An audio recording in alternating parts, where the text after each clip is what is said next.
in the pre-show, so we'll talk. And I got a wine. I have a wine club that I just joined, so we're going to talk about that. Hey, if you got this part of the video, you got the live unedited edition, Home Gadget Geeks, Thursday night, March 29th. Mike, I'm trying to already get to April. It's that You're jumping ahead a little bit.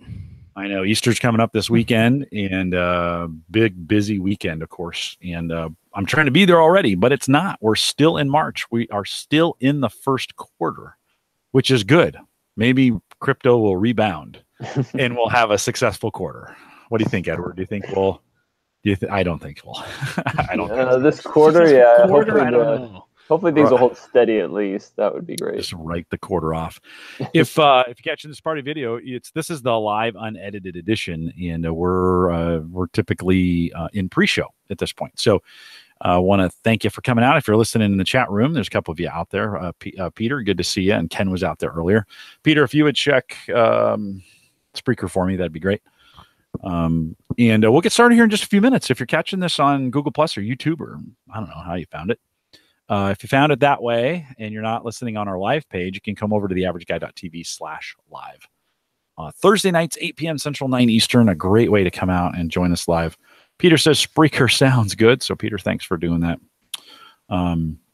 We've got it's all crypto tonight. So we will have some great, and it's not just coins. So, in fact, the recorded show or the normal RSS feed will have very little coin action in it.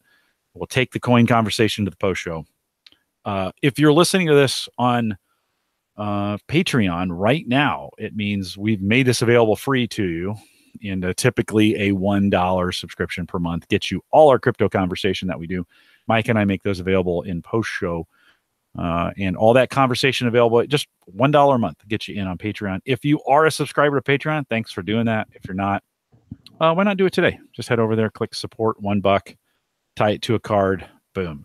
Unfortunately, Patreon does not take Bitcoin yet. So they should, but they don't. We could take 1 Bitcoin. That would be pretty great. Even today, I would take 1 Bitcoin. That'd be pretty great. I would think that. I would take 1 Ethereum today. That'd even be fine. That would be okay. I might even take 1 Litecoin today. Do you? But would you take a burst? No, not a burst. Edward, you're going to say something? Do you have your address on your YouTube? No, not a single. That's a good idea though. I probably should. Yeah. Nobody do it. Yeah, but I should. You're right. Right, but nobody do it. We are so in pre-shows we've been doing a little beer pick, and Mike and I have been talking last week. I got to tell you, Mike, last week you recommended the Blue Moon box, which is out for spring. It's good stuff. So Sarah, this is funny. So somebody on Twitter, and I should have looked it up. I can't remember who it was. So I'm sorry if I've missed I'll find it for you while you're talking. Yeah, okay, thank you. Said, hey, I bought the box on your recommendation last week, Mike. And I showed Sarah, like, hey, we're selling beer now on theaverageguy.tv. And she goes, mango wheat? That sounds pretty good. So tonight when I got home, boom, there was a box. She was like, you got to try this. So we're all into the mango wheat. Apricot, I think, was the other one, right? Yes. It was Ryan Kirshner who said he got it on our suggestion. Nice job, Ryan. And so I'm going to put it in the Husker koozie. Keep that cool. The other thing we did this week, I joined a wine club, which is kind of crazy. Tell me more. Yeah, I like wine. So Bright Cellars, if you go out to brightsellers.com, and I'll have a link in the show notes to that affiliate link. If you want to do it, you get a little bit and I get a little bit. It's kind of cool. But what they do is they send you four wines a month in a box. I have it was sent to work because it requires in the state of Nebraska. so she doesn't find out. Okay. Well, yeah, of course. Yeah. But it requires somebody 21 years of age or older to, like, when you have alcohol shipped, you have to have an adult sign for it. And we have adults. Interesting. Right? Yeah. So that's going to be the biggest setback. Is like no one's home during the day. Yeah, you should have it shipped to work if that works for you. That's kind of what I do. But brightsellers.com, that what you do is you put in some your preferences of, like, here's what I like to eat. And then they'll send you some wines that complement that complement that selection. So what they sent me is this Obscura, which was pretty cool. A little Pinot, a little 2016 California Pinot. And we finished it. Like I started it last night. It's gone tonight. That's probably a bad thing, to be honest with you. Right here is the rest of it. But pretty cool, Mike. They ship you 4. When you sign up, you get a 5th bottle for free, and it's like half price on that first order. So it's like $38 for 5 bottles of wine, and they ship it for 4. Something like that. Yeah, it's not bad at all. No, it's super cheap. Yeah, that's what you're gonna pay, or less than what you're gonna pay if you go to the store. Oh, for sure. Now they ship it all at once. All yeah, 4 in one box. All 5 in one box on that first. So that's bad for me though, because then all 5 are gone before the weekend's done. Yeah. Well, it's still a good. Edward, are you a wine drinker at all? Have you gotten into that? I am. Yeah. Okay. I mean, you can't let it sit too long. You got to finish it right quickly. No, right on. Yeah, and the reds will sit. They'll last a little bit longer than the whites. You got to keep those refrigerated. You said you have a referral code? Yeah. If you go to brightsellers.com, then do /M equals Jim Collison. If you want to do that, it's in the show notes as well, Mike. But M equals Jim Collison for the referral code, and then once after that, they send you 4 bottles once a month, and it goes up to I think it's $60. So I don't know if it's works out to about $12 a bottle. So far the wines have been pretty good. So we jumped in and give it a try. But you want to try it for the first month, then you can cancel. That's probably the way to get it done, but we're going to try it. And you can even delay the shipments. Like they're like, okay, you ready for your monthly shipment? And you're like, hey, I'm not ready. I haven't even drank the bottles that you sent me. You can delay those another month if you want to. And I will probably delay them. And then I will probably let some of them through, even at that price. It's just a good way to get some new wines that we end up picking up the same wines at Baker's, which are okay. Mm-hmm. Like it's okay. I don't know. Edward, where do you go to Hy-Vee or are you a Baker's guy? No, Hy-Vee for sure. But most of those clubs I've seen in the past are actually subscribed to have been like a dozen. You get a full box of bottles, and that's kind of too much. Yeah, so like these are 4. These are 4. Yeah, good way to do it. And so if you want to try that out, give it a try. Brightsellers.com and then / I'll put this in the show notes /M equals Jim Collison. We'll get you there.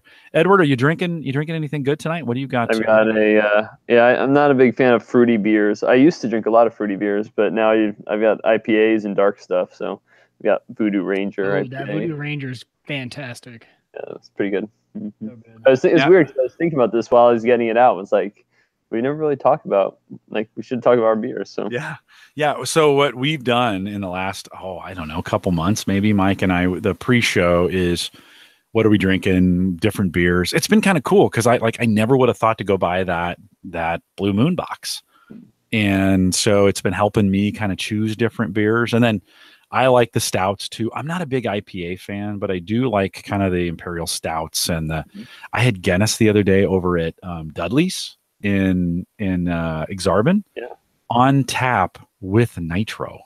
Yeah, holy moly, was that good? On tap with nitro. On tap with nitro.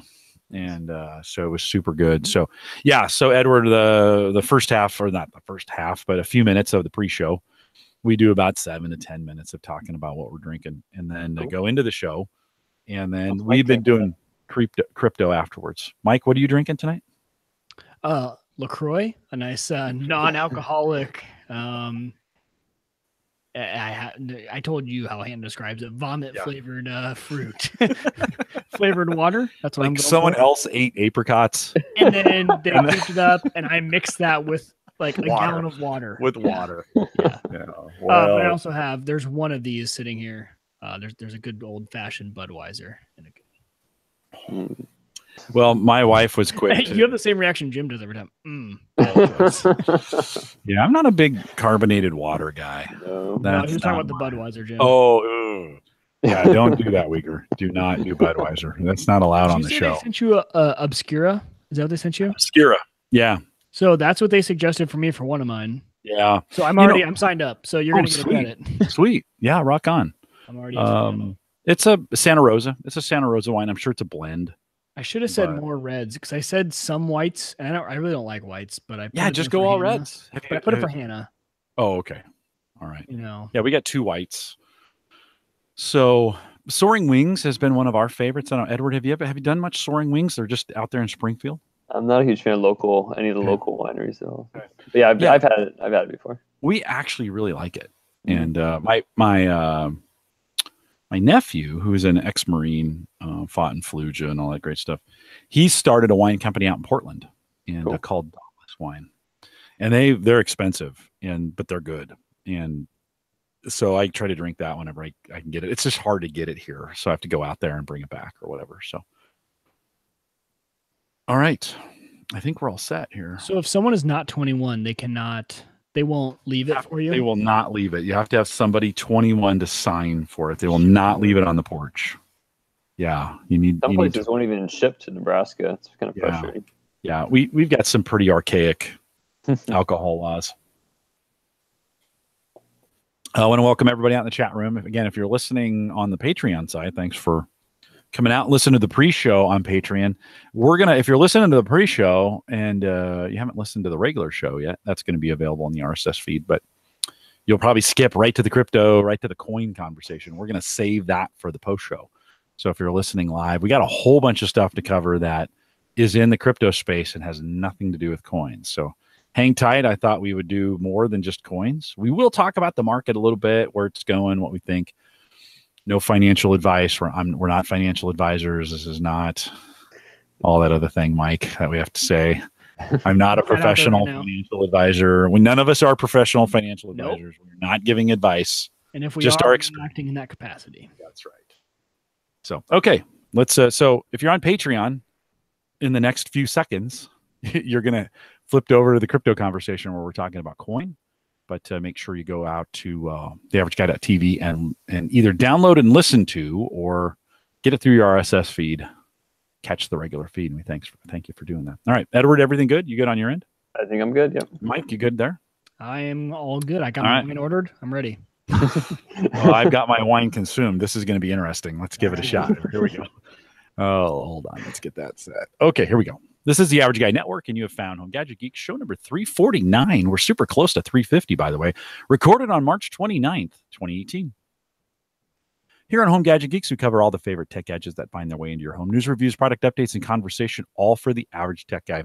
I'm your host, Jim Collison, broadcasting live from the AverageGuy.tv studios here in a beautiful Bellevue, Nebraska. We're having a string of good weather, but it's really, Mike, it's been kind of weird, like a good day and then a bad day. I went out to Barrett's last night to meet with a friend. When I got there, it was like outdoor on the patio kind of weather. By the time we got food and headed out the patio, it was raining and cold. So that kind of year, I guess. Yeah, no kidding. I'm trying to play golf this weekend for my birthday, and I'm like, okay, I hope I can get out at some point, but it's been so up and down, you can't predict. I think Saturday is the day to go. Sunday's Easter. Just go to church, stay indoors. I don't think it's going to. I don't think it's going to be very good here. Of course, we post a show with world class show notes each week at theaverageguy.tv.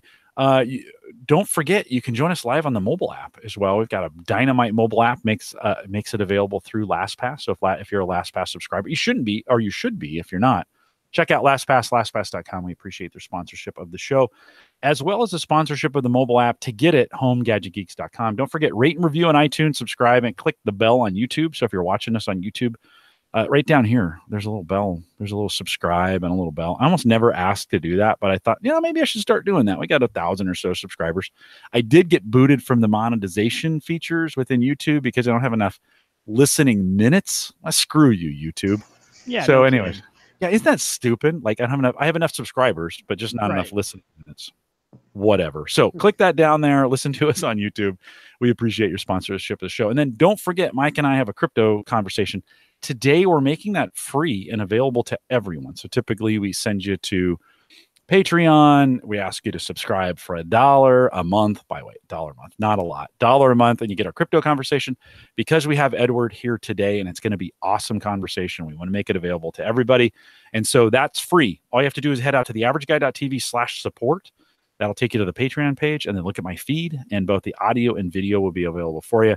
We're going to talk crypto and the kind of not the basics, but kind of the underpinnings of it. And then we're going to talk coins in the post show. So if you're thinking about investing or working on it or those kinds of things, pricing, all that other stuff, That's all post-show conversation available on our Patreon page. Head out to theaverageguy.tv/support to get it. It's free for this show. Typically costs you $1. All right. We are settled in. We got Edward back. These are my favorite shows, by the way. Welcome back to Home Gadget Geeks. You got bitten by the bug, huh? I did. Did you ever think 2 or 3 years ago when we first started talking about this, I was super skeptical. I honestly had no idea what you were talking about when we first started doing this. But did you ever think I'd turn into the believer that I've turned into? I thought you were going to have me on for one podcast and that'd be it. And now we're 5 in or something like that. Yeah, something like that. And it's kind of good to have you back. You've become kind of the resident expert for us in the podcast. It's awesome that you're in Omaha. Because you're close by. I've got to come out and visit your office, which was pretty cool. Hey, did you ever get your podcast started? We were talking about doing it, and I even came out. Did you get something started? We have, I don't have the latest one up yet, but yes, we have proofofpodcast.com is our domain. Proof, PROOF of podcast. Yep. I like it. Yep. Yeah, that's cool. How many shows do you have out, and what are you guys talking about? We're on like show number, I think this will be 5 when I post it. We have 9 subscribers right now. So we're actually talking about we have a blockchain hackathon coming up. So that's what the latest one is about. Is that here in the Omaha area? In Lincoln.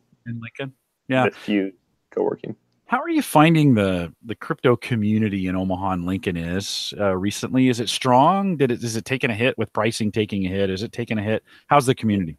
Yeah, I mean, it was growing. It was doing pretty well while the price was going up, and then recently it hasn't like greatly diminished much at all. But people are, that's why we are kind of not diversifying, but we certainly want to appeal to the corporate audience who's not interested in the currency side, and so that's the blockchain piece of that is a way to get them into the community somehow. So.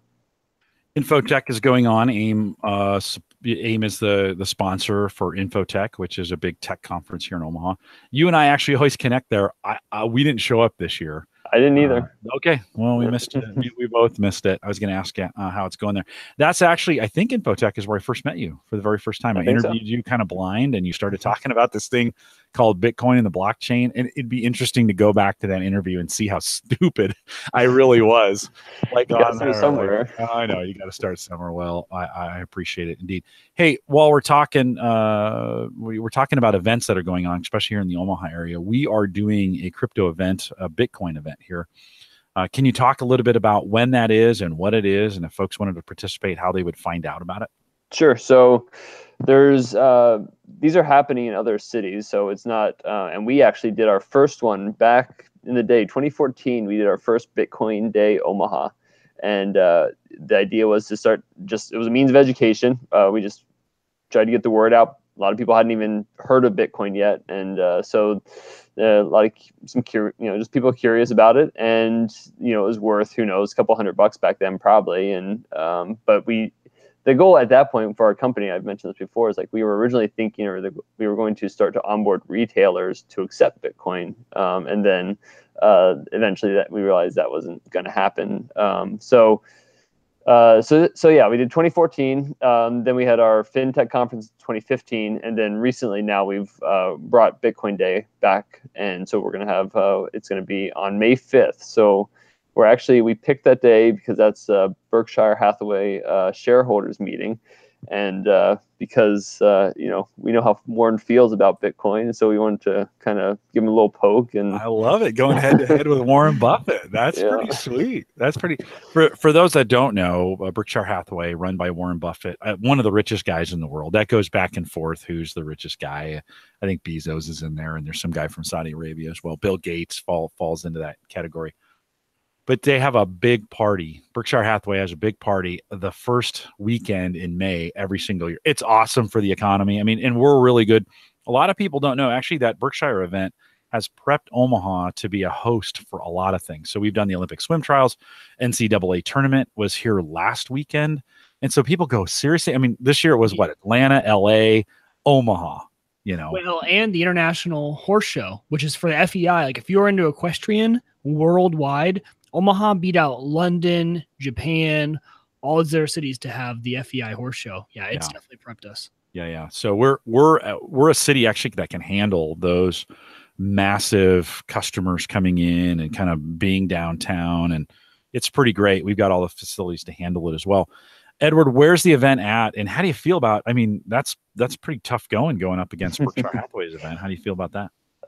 So I thought originally that we would draw people who are, I hoped I wasn't under any delusion. So we would actually draw people that were coming from Berkshire, like somehow they would decide, oh, I'm not, but there are really lines at Berkshire Hathaway that like people get shut out, right? And so if you don't get in the door, what are you going to do? You can just pop on over to Bitcoin Day. So it's at the Marriott at 102nd and Dodge. And so we're going to talk about mining, talk about trading, security, buying, selling. The mornings are going to be for kind of people just getting into it, and the afternoon's going to be for more advanced folks in the space. So, and I think 99 for the morning, 149 for the afternoon. Is that right?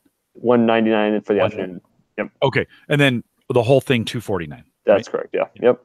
Cool. And, yeah, I think so. Warren, as you mentioned, Warren is not. He's getting ready to retire or something, and him and Charlie, his partner, are they've spoken about it several times, and none of them have, or those two have at least have not caught on to what's going down, and so they've spoken against that they are not fans of it. So yeah, it's not an investment though, right? I mean, let's just be really clear at this point. It's super crazy, but it so was the internet in 1997. Like, so when we were first talking about the internet in 93, 94, 95, I mean, I remember those days, and I was this big nerd, and I'm like, hey, this internet thing is coming, and AOL's got a door to it, and you go through CompuServe, and people are like, what the heck is that? Like, and companies started coming out, and remember all the IPOs that, and people are like, this is crazy, and it's nuts. We lived through it. Like, it happened. Like, and there were a few companies that came out on the back end. I was always super mad that I didn't participate more.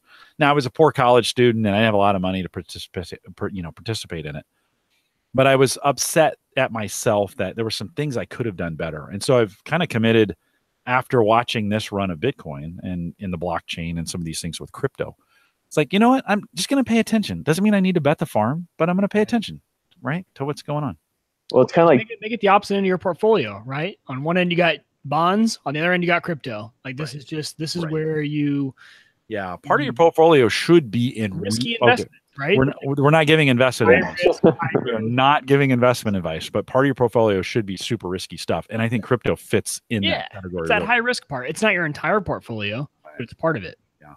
So it's like, I think it's like Jamie Dimon though. It's like, he came out against Bitcoin recently, but the companies he owns or runs, they're investing in crypto, right? There's been evidence of that, and I suspect they're dabbling in blockchain stuff. And so for Warren, even though he is against it, or at least against the crypto side of it, his companies, I suspect somebody somewhere is working on blockchain stuff in one of his companies. And so whether he personally cares for it or not, it really is, Yeah.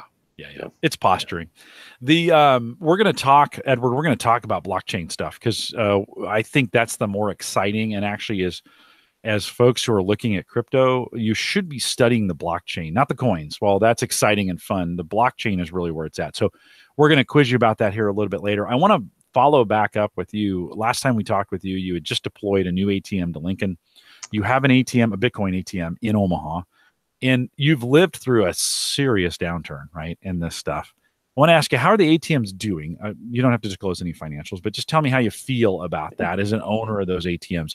And then what kind of traffic are you seeing? And does it trail off during something like this? And just kind of give me an update on what you're doing with your ATMs. Was Lincoln, when I talked to you last, was that Lincoln? You had just deployed Lincoln. Okay, yes. So now we're in Fargo as well. We did put one up in Fargo. Hey, congratulations. Thanks. Nice. Yeah. So we have 3, and Fargo actually in March, we hit the number I was looking for. Pretty similar to Lincoln. I'm kind of using Lincoln as the gauge. And so that was March for Fargo. And then in terms of overall, February, we hit a new high overall in February again, which it's funny because for me, I keep track of the stats all the time, but I kind of leave myself a surprise at the end of the month to actually find out how he did. And so I kind of just play mental games of like, man, it's not looking good or whatever. And then at the end of the month, pleasantly surprised maybe.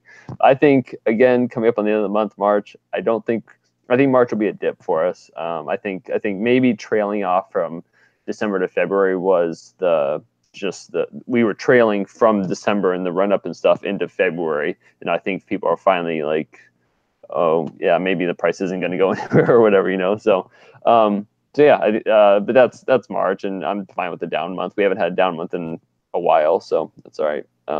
So I'm looking forward to the rest of the year, and hopefully it goes back up. So.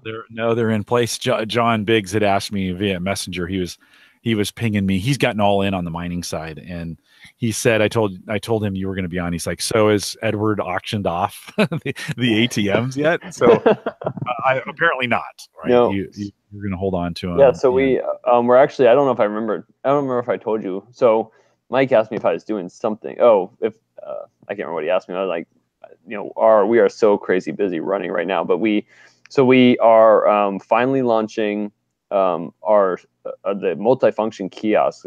That's kind of always been my dream for the past 2 years, is that we are always going to get out of just doing Bitcoin.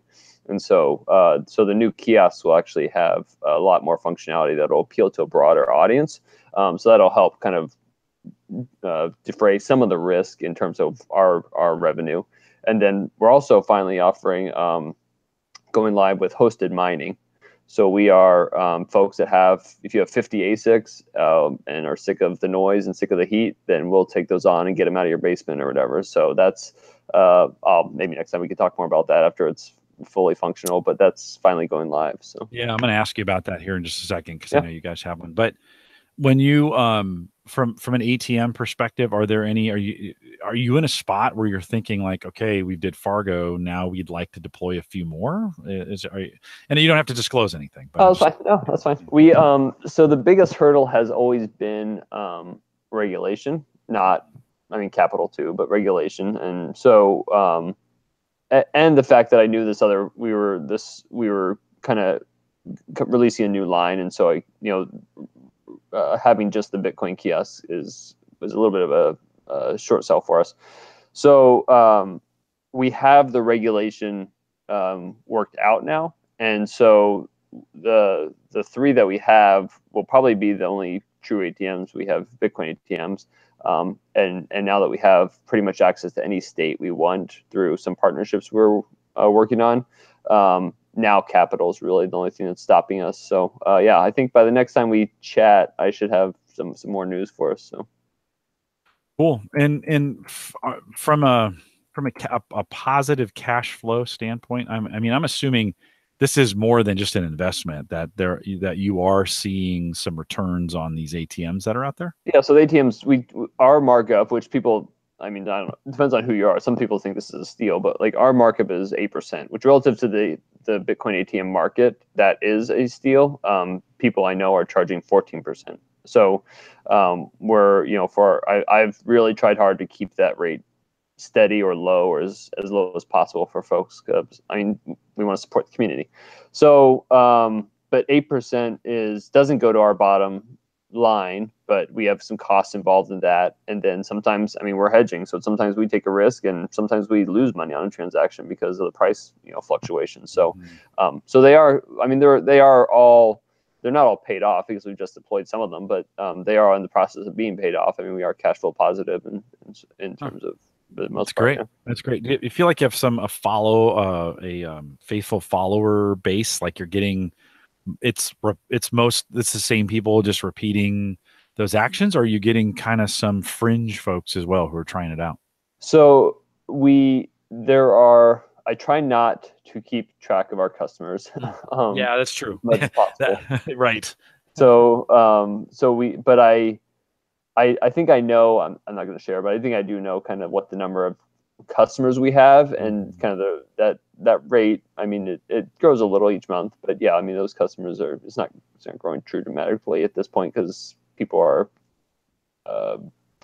people come back. This is not hot and sexy right now, right? Well, it's not growing because, like, what would precipitate somebody getting involved, I guess, is my question. Is like either they move into town or somebody sends them there. We are going to do some Facebook ads, but for the most part, it's a niche. And so, so I'm a Coinbase user, and I think Mike is too. And if we want to onboard our cash, our US dollars to Bitcoin, that's the most convenient way. Why would I use your ATM as opposed to just onboarding it through Coinbase? So I was thinking about this, I was talking to somebody about this the other day, and the best analogy, there's two. One is just we live in a microwave culture, and people just want things instantaneously. So Coinbase, whether even just to onboard takes a while, then transactions may or may not take a little while longer to get your dollars up there. It's not drastic, but what they said was there are the fact that you buy there are people that buy beer and milk and candy bars in a gas station instead of going to a grocery store, which is more, you save all your money, you go on a grocery trip, you buy all your groceries, and then you go home and you have all that stuff at home. Well, why do people go and just buy it at a gas station? It's just this instant, I want it now mentality. And some people, especially if you're cash based, that is the mentality. And so they don't want to go to the grocery store. They want to go to the gas station and buy their stuff, and because it's closer or whatever.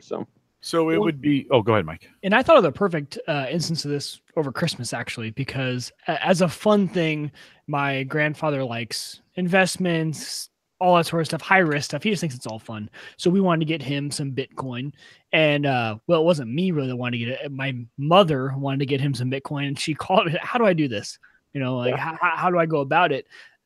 The ATM is the perfect avenue, I think, for someone like my mom who hates having online accounts. Hey, she can go and probably do this. The one thing I was going to ask you that I don't know if we probably have talked about this in the past, but what is as far as knowing your customer, what is involved with setting up an account at one of your ATMs? If my mom were to walk up and want to buy a half a Bitcoin for someone, is it a pretty easy transaction? And you've said it's instant, because that would be amazing. Basically, the long story short, we went through, she's like, well, can you just get it through your Coinbase account? I already had the account and it was instant in that regard. But had she not had me, there might have been an easier way to go about it and go through the ATM. So the nice thing about the ATM in your scenario, it would be nice because she would get the receipt with the public and private key on it, and then she could just give him that instead. He doesn't need a wallet. That's what I like about that transaction right there. Yeah. Is we were worried about, okay, so I'm holding it for him. It's this weird transaction. So like you said, she could just hand him that piece of paper and he has it. Yep. Yeah. If you're the custodian of funds, you better look out for SEC or somebody to come. Yeah. No, I'm not. Yeah. If that were the case, if that had been what we would have done, yeah, I might have to worry about that. So yeah, in our as far as compliance and regulation goes, so she would not have been able to buy half a Bitcoin necessarily, because we do have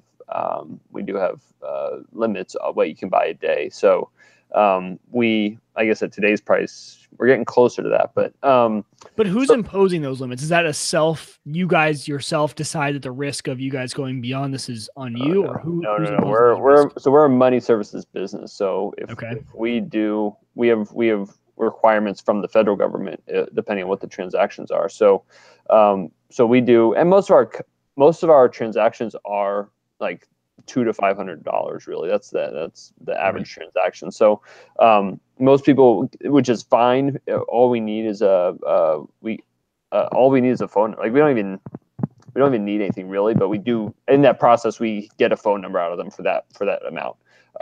And so if you want to go beyond $2,000, then we require more ID, we require a driver's license. And then the daily limit is 3,000, and that's from the federal government. So it's the same. I use the candy bar, the vending machine analogy a lot of we're just selling a candy bar. It just happens to be a $500 candy bar or something expensive. You get go to the airport and get an iPod out of the vending machines nowadays. That's a $300 iPod. Right. And so nobody's reporting you or trying to register that transaction for a $300 iPod. And so that's pretty much the same with us. So, and you don't have to get into this if you don't want to, but what do you think qualifies you? What qualifies you guys as a money services company that has to qualify and has to meet all these demands of the regulation in the government? Yeah, that is a very good question. It is the desire to just play it safe. Okay. I spent a lot of time researching. I like that answer, but I just didn't know what the. Yeah, I spent a lot of time researching, and obviously since we started 4 years ago until now, it hasn't gotten any better, right? It was just the right decision, and it's a little nerve wracking. I mean, you are showing up on the radar at that point, and but it's not been a problem. I mean, there's nothing. Well, and there are stories the opposite way of people who didn't, and it turned out. Right. Yeah. too well Yeah. for them, It so. probably pays to be a little more conservative than less, right? Well, especially if you're making this your regulations. business, like it, Right on. Yeah, and we're only going to get, and you can, Edward, you can correct me if I'm wrong. We're only going to get more regulated, right? In this industry. I would agree. I think the as long as the regulation is the right type of regulation, I'm okay with that. But I mean, if they get, and they're obviously doing their due diligence and exploring what it is and how it works. They're trying to learn, 9 years after the fact. It's like we testified at the Nebraska legislature about a month ago. There were a couple of bills up for discussion there, and a bunch of us showed up and testified. And that was one of the points I made is we're 9 years into this, and you guys are just now asking these questions. Like, we've operated fine, survived without you guys. So please have a light hand in all this, because it's not that scary. And there's we're just trying to legitimize it and make sure that people that are involved are doing the right thing. And so we are the gatekeepers or policemen in the scenario. So, well, and the fact that you guys have been following the rules, even when you technically might not have had to, should show a lot on people in your industry. Sure. Yeah. I've been listening to a podcast video, a YouTube guy, Carter Thomas, and he actually thinks some regulation is healthy for crypto because it gives us some legitimacy in the investment space, so that ETFs can come in and other larger money can come in. You agree? Disagree? No, I think from that perspective, like, just as a purist or libertarian or whatever, like, do I want it? Not really. But I mean, I don't want to support like terrorism. I don't want to support money laundering. Like, there is a patriotic aspect to all this, and so I'm if it's the right regulation, it's fine. I mean, I posted on LinkedIn about Arizona, what they're doing from a fintech regulation compliance, and I'm actually speaking at a Department of Banking event tomorrow about regulation in fintech, because Nebraska is trying to figure out what to do, and so I think it could be done. I think it can be done all right. Yeah. No, I like some oversight is good, I think, but that kind of flies a little bit in the face of why this started. So it seems a little odd, right? But I kind of agree with them that I do think if we're going to see real money come into this, we're going to need some oversight, just so people feel comfortable. But I'm torn, or I'm Right speaking on both sides of the mouth, because I'm approaching it as a business and I want it to be legitimized, but I think there is enough. I still think anybody that wants to get into it and not be on the radar can still do that. There's nothing they're going to do to stop that. And so for me as a business, I want to play by the rules. But as an individual, if I were not involved in the industry that way, then I would still be okay, like, buying it and feel safe buying it, I guess. So. No, the internal workings are still the same. Yep. When you look at other states, we have an international audience, but a big one here in the United States. When you look at other states that are doing well with crypto, that are being progressive with it, who do you kind of look to as the leader? I mean, maybe Nebraska is the leader, but who do you look for as the leader? I think we're probably out ahead of this in some ways. You guys are doing some great work around this, but who else is leading the way around? And if I was listening to this in other parts of the country, what would I look for? I think one of the biggest challenges that some of even the legislation that was up in the legislature was, what if anything do you have to do to be a money transmitter? And some of the technical aspects of blockchain don't fit into any of those traditional systems, and so you can't really grandfather us in my opinion. You've got to write stuff that deals specifically with, like, private keys, right? There's no comparison for private keys, and so if you are, and especially when it comes to blockchain and not Bitcoin, or, you're holding tokens, your app holds tokens or something like that, right? You're not holding cash, so then what do you call a token if it's not money? It's not even a cryptocurrency necessarily. So I think it needs to be from scratch, and I think it needs to be really short and sweet, and so like Arizona is the one I mentioned. Wyoming has done a good job of basically saying, hey, if you're on a blockchain, or hey, you're in cryptocurrency, we know you're not a bank. We know you, if you hold funds, you need to maybe comply with some of the rules that are out there. but we understand that this is a little different, and we're okay with that. And you're not a bank, so you don't have to go to that great distance, I guess is what I would say. So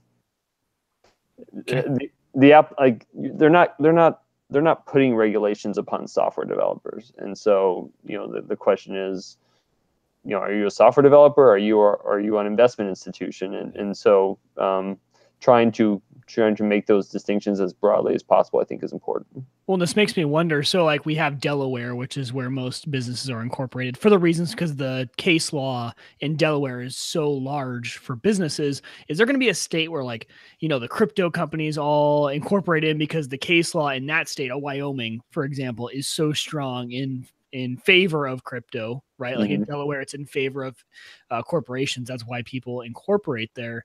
There could totally be another state where it's favorable for companies like you guys to incorporate in. And if you guys were to be challenged, you could go back to that state and they favor your types of companies.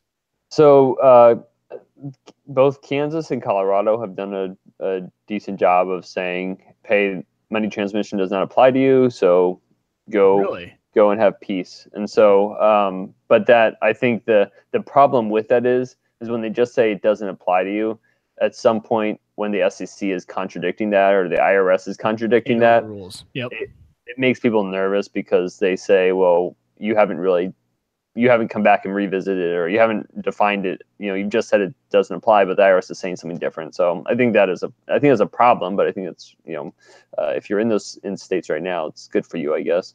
And I don't think people will necessarily flock to one state. I haven't really seen that. I think it'll be more of just a few states get blacklisted, like we saw with New York, right? So you don't start a crypto company in New York right now. So I think if you come down too hard, you're going to have people run away. But I think most of the other states are pretty good about, so far, if they've said something, it hasn't been too harsh. California and New York are probably the worst in my mind. Interesting. It's good to know. We got listeners all over. Just kind of thinking, are you seeing? So you guys kind of have like an ATM network at this point, right? Lincoln, Fargo, Omaha, which is pretty cool. Yeah. Is that a trend that's happening? Are you seeing other ATMs being set up, or are you guys kind of far ahead of the trend? Oh no, we're behind. We're pretty small in the space. I mean, our there's always you talk about the long tail on Amazon, right? There's always the products that don't sell very often, but somebody makes a lot of money because they have those products and a lot of them or whatever, So I think we're going after, call it the middle market, in terms of everybody else is going after the big states or big cities. I mean, so we're intentionally going after the medium-sized cities to fill in the gaps, basically. And but as far as growth in the ATM count, that has gone up quite drastically. But again, I don't know how much of that was from people reinvesting their profits from December, right? And so I think that is going to trail off as far as the rate of deployment. It'll trail off a little bit and just be steady for a while. And I think eventually, once the price starts going up again and volume starts going up transaction-wise, and people are making money on the Bitcoin they hold, they'll buy more kiosks and keep deploying them. Yeah. All right. You teased us a little bit. We're going to talk more about that in the post show. So just a reminder, if you're listening to this through the RSS feed on your iTunes or whatever, however you're listening to it, you want to head over to theaverageguy.tv/support, because we're going to do a whole section on kind of coin and talk about the speculative nature of it and where we think the market is going. That's all going to be in the post show. So head over to theaverageguy.tv/support. That'll be able for free, everybody, by the way. Typically we ask $1 for that, but this time, because Edward's on and we love having Edward on our show, it's free for everybody. Edward, when I was at your place, I don't know, seems maybe 6 weeks ago, it's been a while, you had an ASIC miner set up. Can you talk a little bit about that? I mean, it seems a little crazy to be doing ASIC mining right now just because prices are so depressed, but what have you been mining? What are you using the ASIC for? What's going on there? So I think the price that you shut them off is from my understanding, I haven't actually run the numbers myself, is around $5,000. So we are getting close to that, but that's part of why we are switching from hosting our own to hosting for other people. I mean, if they make that decision, that's on them. I hate to see them lose money, but we we have the facilities in terms of electric and cooling. And so we want to put those in and we get real dollars off that, right? And we obviously mine our own equipment, have our own mining equipment there too, so we can profit off of or get the coins. The nice thing about our mining is that it goes to our kiosks, so we are not, most of it, I should say. So we're not totally hodling, right? And so so we have a need for Bitcoin, and so even if it does even dips a little below 5,000 or something like that, we could still it's still benefit to us because it's providing inventory that we'd have to buy anyways. So that's one of the biggest reasons we mine is for inventory, but also I want to inventory to sell. But then I also, like I was telling Mike earlier, like these prices, like I'm still fine with buying or mining, and I think mining is just a more steady way of averaging in, or at least getting into the space. So. Yeah, it's been my philosophy. I bought these 4 cards. We've been mining all the way down. They're getting less and less profitable, and it's scary. Like right now, like I actually shut them off because it's like I can't look at those numbers. You're like, yeah, there's no way I'm making any money at this point. I'm paying for it, although it's buying coin, right? And it's still buying stuff. So. The other difference is that since we get industrial rates on electric, then that is also like we're not paying residential electric rates. So that's we pay about 11.5 cents an hour on residential. What do you? We pay about 6 in the winter. Wow. So maybe I'll bring. Well, maybe I should bring a rig or two. That's not what you pay. So if I did the math, you probably would actually pay the same amount in our space as you would in your space. So, but for an ASIC owner, that's important because these things are too loud for your house, basically. So they are super loud. Video cards you're okay with, but if you're trying to run ASICs at home, it doesn't work so well. Yeah. So. Yeah, no, it's actually pretty quiet in this space. The fans kick up a little bit. I do turn them off for the podcast, but I've forgotten in several weeks. Mike and I have been podcasting and I forgot to turn them off, and they've been doing just fine. So it's not too bad. Have you had many takers, or did you just start that? Just started. Yeah, we're gonna. I've got it on the alpha site right now, but it's gonna launch it as its own entity. But each state, what I've discovered, and again, a lot of this stuff I think is because of the price and people were profitable, so they were like starting things. But I think each state is going to have its own. There is something to be said for the geolocating of these close to you, and so I think each state is going to have its own mining farm like we have, and so. It's not like we're competing on price a little bit, but it's just a matter of, hey, I can drop these off to Edward and he'll get them plugged in. I'm not driving or I'm not shipping them off to another state, right? So if we're trying to get the local market. That's part of the play. And you're mining Bitcoin, right? These ASICs are mining Bitcoin. It's up to them. I mean, there's so Bitmain's supposed to have an Ethereum miner coming out. They already have an ASIC, a Bitcoin and Litecoin. So most people are mining Bitcoin and Litecoin with their ASICs. Cool. We'll have to keep track of that. I think that's an interesting service that you guys. I don't think I would have thought of that in this market. Like you think folks buy them. Of course we've been following Sia Coin in this community because it's a storage based coin, and it's kind of interesting, and it's a shit show there. It's super interesting what's going on with that community. It's just crazy. But they have had a run of ASIC miners come in, and they're on their second or third competing company that's providing these ASICs, and they're driving down the price. And of course, the difficulty is going way up. And everybody, I just saw on their Facebook group this morning, man, I was making 1,500 coins a day, and today I'm making whatever half of that is, 625 or 675, whatever that is. And it was like, yeah, guys, that's kind of how it works. Like, it's a tough world out there. Yeah, you said I saw the miners get released, but why, how has that played? You just said it, but like why or how has that played into the economics of it? There are no economics to this. Like it's, the advantage to SIA, right, is peer-to-peer storage. That's what it is. There's no advantage to the coin getting more expensive because they're using it as payment for storage. Now, in theory, if you had an ASIC miner and you wanted to kind of protect your cost of storage over time, you could mine on this and then use that, right? Use those funds. You could, So say I went out and I mined 100,000 SIA coins. I would have enough storage and backup for whatever, right? I mean, fill that in a year, 2 years, whatever, right? And so now today, you think you go on Amazon, the average consumer is probably paying $15 to $20 a month for that service. So you're talking $200 to $250 a year. Man, that payoff's a long time. Like for an ASIC, right? The typical ASIC. Mike, when you were looking at ASICs, what were the price on those things? I don't know the price, but I know it was a lot shorter payoff period. It was like 3 months. I mean, back when but the price was good. Yeah, Edward, what are ASICs running? I mean, just generally, those are $2,000 or $3,000. No, the price has been dropping because of the coin prices, and so it's about $1,000 to $2,000 nowadays. Oh, yeah, still $200 a year to even at 250. You're talking a couple year, 3-4 year payoff right now. Why do you what's the SIA coin miners? How do they?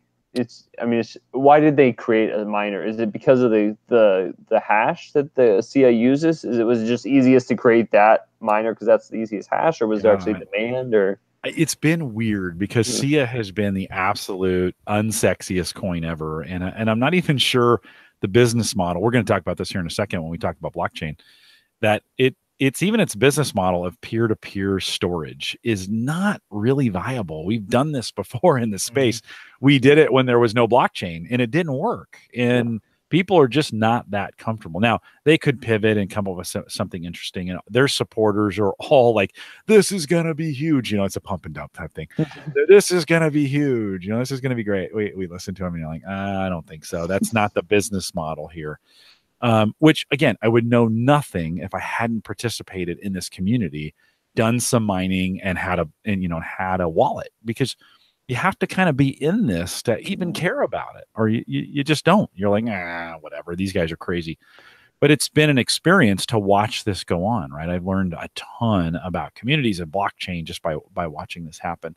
So yeah, Edward, I honestly, they're going to have to pivot on their business model to have it make any sense. See a coin today, a penny, maybe less. I don't know, Mike. I think I'd have to look it up. 1.2 maybe cents. I can tell you right now, something like that. I mean, and so the economics of it, 1 cent, not even 1 point anything. The economics of it are just stupid, and of course, people have been buying it on the way down, kind of thinking, oh, there's going to be an alt season and it's going to be awesome. And you know what? It still could be. Like we could do another alt run. I think there's actually enough. This is going to save this for the post show. Sorry. Okay. Let's not talk about this. Hold on. All of a sudden I went down. Okay. So, ASIC miners, do you think for most people, is now a good time to get into ASIC mining because coin prices are down? Is it, or do you just say, the average person shouldn't even think about an ASIC? If I think everything pretty much travels along the same path in terms of price, hash rate, and the miner pricing. And so I don't necessarily think there's a bad time, because it's a long-term play. Are you bullish or bearish on the whole thing? And so if it's just as good as an option as any to get into it, and the break even is 10 months or whatever. I can't remember what the break even is, but so it's not there isn't really a bad time, but it's just a matter of how are you going to accumulate your coins and where do you see the price going? That's the question. Uyghur, would you jump on an ASIC at this point, knowing what you know? Do you think you were talking about this at one point, my friend? I was, and the answer has changed to no. No, I don't think I would now. For the same reason, though, I wouldn't jump on graphics cards right now. It's just not something I'm looking to get back into. I like the Burst coin just because it's easier. Yeah. It's a little bit cheap right now to get into, right? You can get a lot of space for relatively cheap. Yeah, space is still cheap. Yeah, but that's just me. I'm not going to jump back into the heavy investments right now into the mining sphere. Yeah, no, I would take that money though, and I would put it back into the market. That's what I would do. Okay, hold that thought. We're going to talk about it in post show. It's so hard to separate these two. Isn't it? It is. It's really hard. Super hard to separate. We're gonna do it though. Save that for the post show. I will say I just recorded an episode that was not released yet as of this recording with Dave McCabe on Reset. So if you haven't gone over there and subscribed to Reset, I don't know why you wouldn't. It's Dave. He does a great job. and head over and subscribe to Reset. I'm on there. We do an hour and 15 minutes on Burst, Mike. We kind of covered everything we've learned.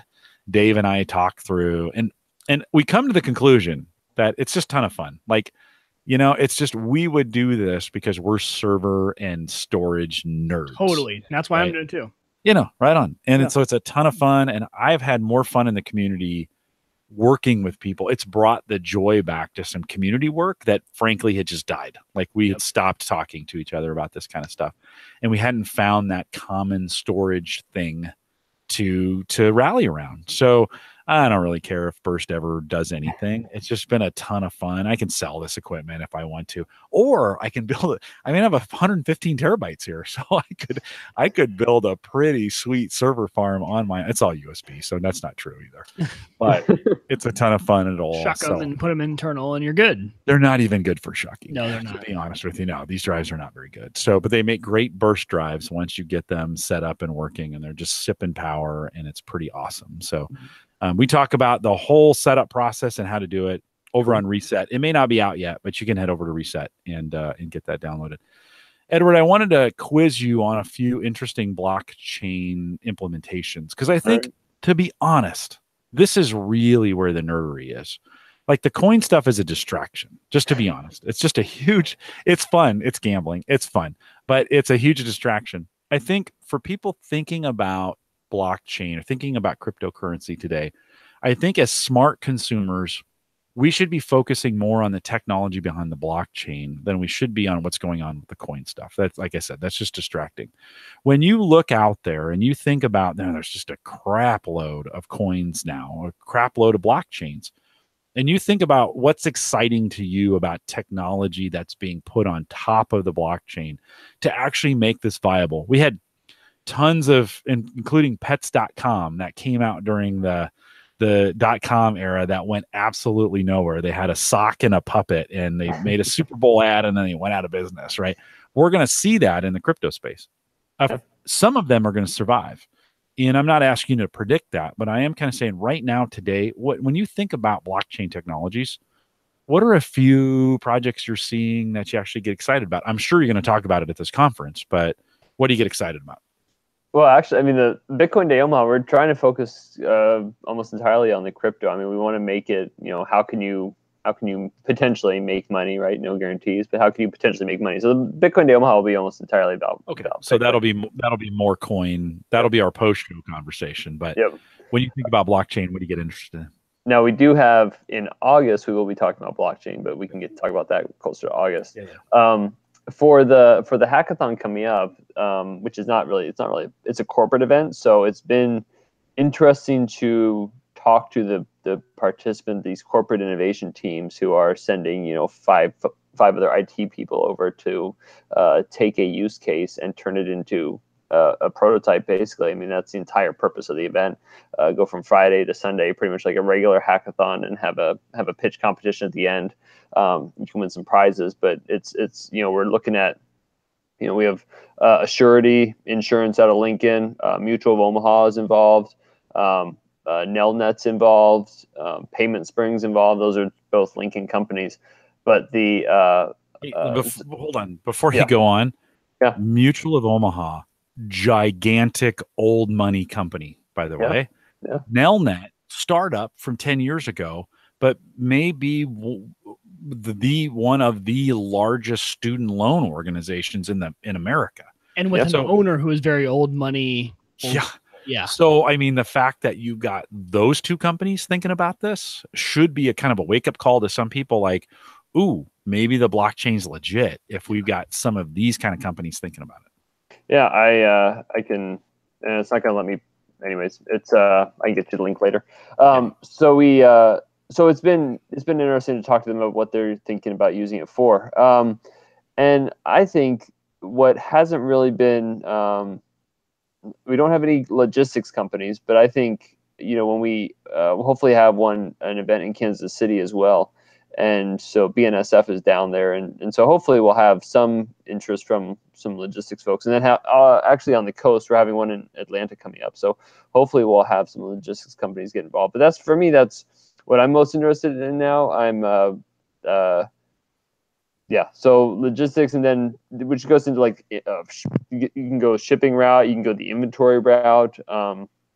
Locally here, the folks that are that I've talked to so far it's been a lot of business process, smart contracts, and I think where we're at now, while everybody says or thinks like the blockchain is the safe route because there's no crypto involved, no prices involved, I still think that even the people we're talking to, not only do you have to wrestle with the concept, but you have to wrestle with the reality that in 20 years this will be a common thing, and you've got to buy in or have some faith that that will or will not happen. It's just almost like the same as having faith that the price will go back to 20 or 30 or $40,000. You've got to think that other people are going to buy into this and get and grasp it, which is difficult for some folks. Like I'm not like some high pressure salesman or anything, but like maybe it's inevitable, hopefully. And so that's where I think the biggest challenge has been for people who hear the blockchain and think, nobody's ever going to use that. It's just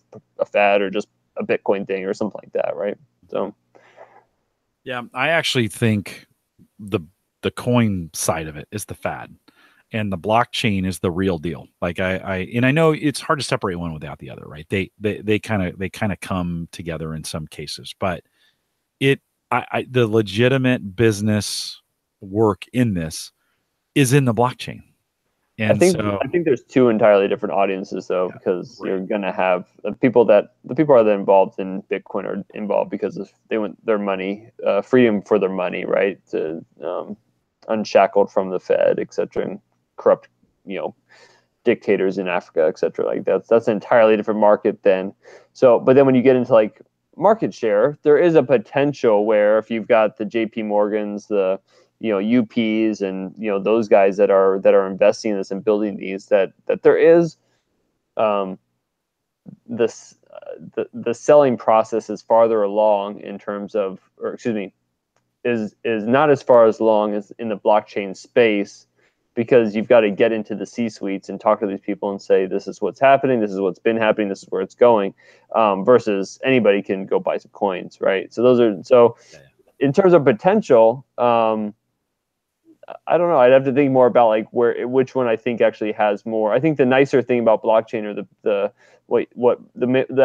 way to say it might be, is that with blockchain you have more sure money getting into it because you've got VCs or large firms, huge corporations getting into it, and that's a little more of a stable income than Bitcoin, which is a bunch of kids in their basement buying coins. That's a little flakier, so.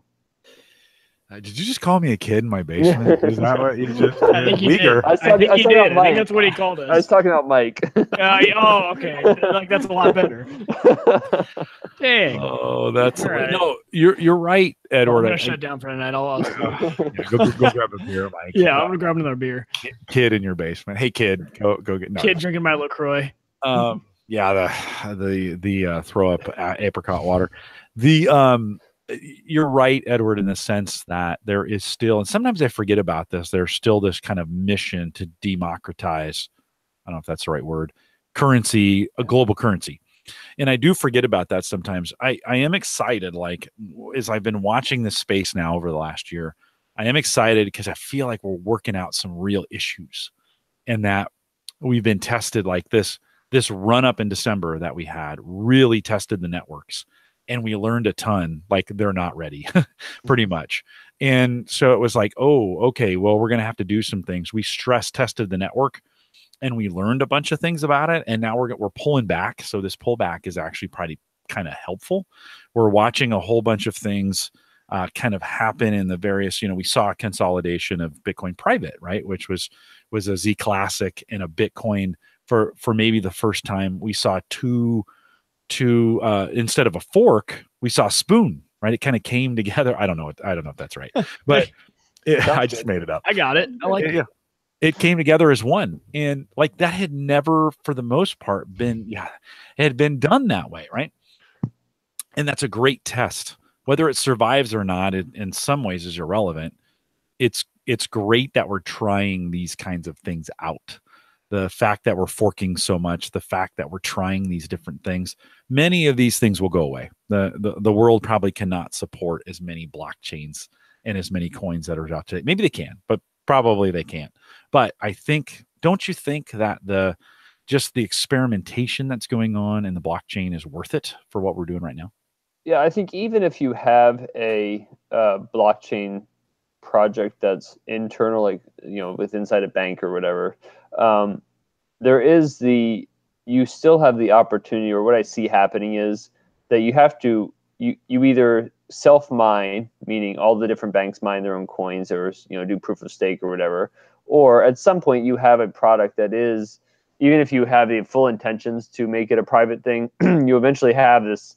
So I'll give you an example, and I've not talked to them. I've introduced myself once, but Spreetail is a company out of Lincoln, and they're really heavy into retail, or even like PayPal or Proxybid. Talk about those guys. Right. Like you have these scenarios where even if they did something internally that makes sense, if they're going to open it up to an outside vendor, they either have to somehow convince that vendor to get some coins that are Spreetail coins, or they have to just say, oh, okay, you have some Ethereum because you're paying all your other vendors in Ethereum. Well, we'll take your Ethereum for our blockchain too.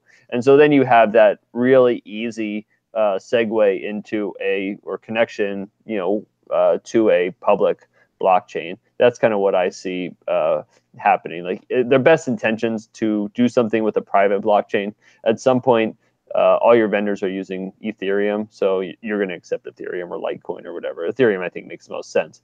So I think that's why I think that as much as they may resist the economics of it at some point, why would they take your US dollars in ACH or credit cards and pay those fees if you've already got something that basically plugs into your entire infrastructure already? So, yeah. Do you think we get to a point where you have some companies like it just, as this starts to catch on and people start to use the blockchain for various reasons, you get companies who get left behind and they need a blockchain, and so they may consume. In other words, they may find a blockchain that is struggling and say, hey, maybe take it down the route of a Ripple. In other words, like, we're going to consume you. You're going to go private. We may allow some outside mining because we need the network secure. Is that viable? I mean, or am I making that up? Well, we haven't even talked about the idea of do you need a blockchain, right? That's a whole other topic we can touch on. And then also there's an example right now of, there's a coin called Nautilus coin. And one of the, I don't know if it's CTO or key founders or one of the key people actually passed, from what I understand. And so this Nautilus coin is listed on Poloniex and it's not active, and nobody's working on it. And so I talked to my buddy, he's in the space, and I was like, somebody needs to take over Nautilus coin. Like everybody's, some people have a bunch of them. They're ticked that they can't do anything with them now. Somebody could come in and rebrand it, just like Dash did with Dark Coin or whatever they called it. Right? They just rebranded, and so somebody could come in, rebrand it, get the network effect and get the source code and make a coin really easily and really quickly. And I don't. So that is a great example of what you just described. I don't have the money to go buy a coin, but yeah. Yeah, well, it takes some effort. You're gonna not only have to go in there and convince people. I mean, you're gonna have to do some development work on it. You're gonna have to convince people that this is legit. You're gonna have to gather a community around it. I mean, all that stuff takes time and money and effort. Yeah. It's a ton of work. I think the Bitcoin private guys did an enormous amount of work to get, and I'm not even sure it's all the way done yet in a lot of ways. I think we have a lot of things that still need to be worked out, including, I don't know if you saw in their white paper, they have presented that they're going to start going back. And I don't know if I'm sure I'm getting this terminology wrong, but there have been many blocks that have been mined on Bitcoin that are now not empty, but are lost. And they're going to remine those like kind of on Bitcoin private, because no one will ever be able to claim them, right? They are in wallets that are defunct. And they're starting with like 0.04% of the wallets or something like that. And they're going to do some tests on like, can they go back and recover those blocks? It's interesting, right? Yeah. Right or wrong. It's interesting. Well, that's when all the NEM got hacked in Japan. They supposedly there was some conspiracy where they were going to go and like go retro, go back on the chain and start over before the hack, and people got ticked about that. Well, it's an interesting thing, because I think on paper it makes sense. You're like, yeah, I bet there are some wallets. It's not malicious. its value that has disappeared. They printed a US dollar and it got burned in a fire, right? I want to know more, because how do you know nobody has the private key for that? That's the problem. We talked about that last week. Yeah, that's the problem. And so I think and I don't understand all the technology, but apparently they have some way of detecting that it's in a wallet that's no longer functional. Okay. I don't understand that technology. I'll be honest with you. I don't, but it's still an interesting conundrum. And it's still one of those things you kind of go, yeah, I guess that is kind of interesting. And with Z Classic combining to become Bitcoin private, it was like I said, it was the first time we put two together, and so you now had whatever Bitcoin you owned plus whatever Z Classic you owned, you got you got an instance of this new Bitcoin private. It will be interesting to see what they can do with that. I think they're trying to do some things as well to compete in the Bitcoin space. To me, that's an example of an interesting dev team doing some cool things with a blockchain where the coin is the result. And yeah, people can trade and buy and sell and all those kind of things. But these devs are very, very active on this and are doing some interesting things that I think that will be important in the future for the development of the blockchain. They're trying different stuff, right? Yeah. So we had, I didn't mention this, but there was a while there talking about, I mean, it's just wonderful now with transaction speeds and like fees right now on the Bitcoin network. But for a while there, so we have a miner's fee because we pay X amount of dollars to send money if you're, let me think here, if you're selling whatever, there's a miner's fee. We have to pay miner's fees, so sending you Bitcoin. So for a while there, we had to raise that miner's fee because we were just getting hammered in terms of what transaction fee was through the roof. Yeah, exactly. So, but that's under control pretty much now. But so I mean, we didn't turn the kiosk off, right? That was the alternative. Or we had to pass on that fee to the customers, and that's what we wound up doing. I didn't like to do it, but it was part of the economics of it was part of the economics of this. But I'm super glad we went through that. It's a test. And you don't know how robust your network is until you actually get a real test on it. I think Bitcoin and all of crypto will be better that we had a run up, whether it ever comes back or not. The whole network will be better off that we had this run up. And it put some stress on the network, and I think it made everybody better. I think it made crypto better. We learned a ton of stuff through it, so I think it was good. Any other blockchain projects? Yeah, I was gonna say, for some of us though, that wasn't our first. That's not our first. This is not an uncommon event, and probably won't be your last one either. So right, yeah. But I think for most that are in it now, it was their first. It's a broader audience. The one before it, there was one last summer, right? There was a little run up for summer. I think like 2015. Like there was one there too. There's probably 3 or 4 or 5. You look at them now, and they're just little tiny because the current one was so big. But I do think now, I wasn't around for those. You were. Yeah. Were they as much trouble for Bitcoin when those things were going up? Did they see the transaction problems? Was there enough people testing the network where it mattered? Yeah, it wasn't. No, they weren't scaling problems. I was mainly referring to the price of going through them, but the price does affect the number of users, out their psychology and stuff like that. But as far as technologically, it wasn't as big a deal back then. And exposure, right? Like we have CNBC on our TVs all the time at work, and they were covering Bitcoin for a good 45 minutes today. I walked in, I was like, whoa, what is this? And they're showing literally the Coinbase price for Bitcoin. And I'm like, when have we had this? Right? And I'm sure, all the other advisors are kind of like, oh, geez, why do we need to hear about this? But in a sense, we didn't have this type of exposure during the 15 or any of those run-ups. And that's true. That's for sure. So we just hear about it a lot more, and it causes a lot more panic, and it probably has a lot bigger effect on the actual price, right? Because the more they all talk about it, the more people sell or buy, and we drastically change this up and down because of the exposure. Yeah, I think it does. I think the highs are higher or lows are lower. Yeah, exactly. It's super interesting. Any other blockchain projects? So this is not purely it's some crypto supposedly as well, but the I think it's the CEO of it's escaped me now. Uber is building a coin, and so stuff like that is cool. It's not truly blockchain related, but trying to figure out, trying to fix all of Bitcoin's problems or whatever. That kind of like you were talking about. If people are doing things that are innovative that we haven't had to do before, really. So yeah, it's competition, which I think is good. Like, it's causing people to think through, you think like a feather coin, which will probably never go anywhere. But it's when Bitcoin was having its issues, it was saying, hey, look, we are light and our transaction speeds are fast. And that puts pressure on others and other dev teams to go, oh, well, okay, maybe we need to rethink the software, because we have to remember that at the end of the day, this is really just a piece of software, right?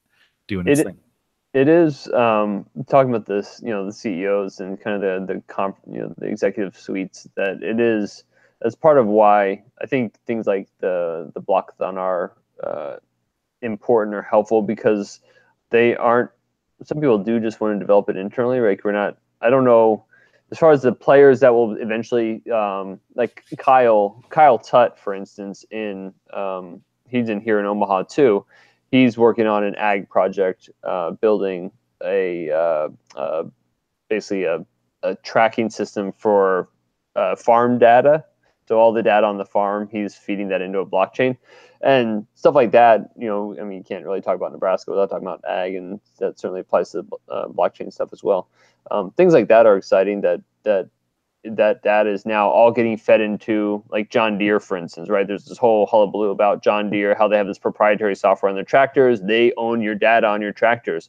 So no matter how much you try to do it open source, that is a challenge. But something like blockchain does give you some, let's say, economy of scale in terms of working with other folks to combine that data and work together to take on somebody like a John Deere that is kind of the bully in that space. So that's weird to think of it that way, but that's the economy in that farming community. And you're right. Mike and I don't emphasize ag at all, but it's tough to separate that here when we get in our business community in Omaha.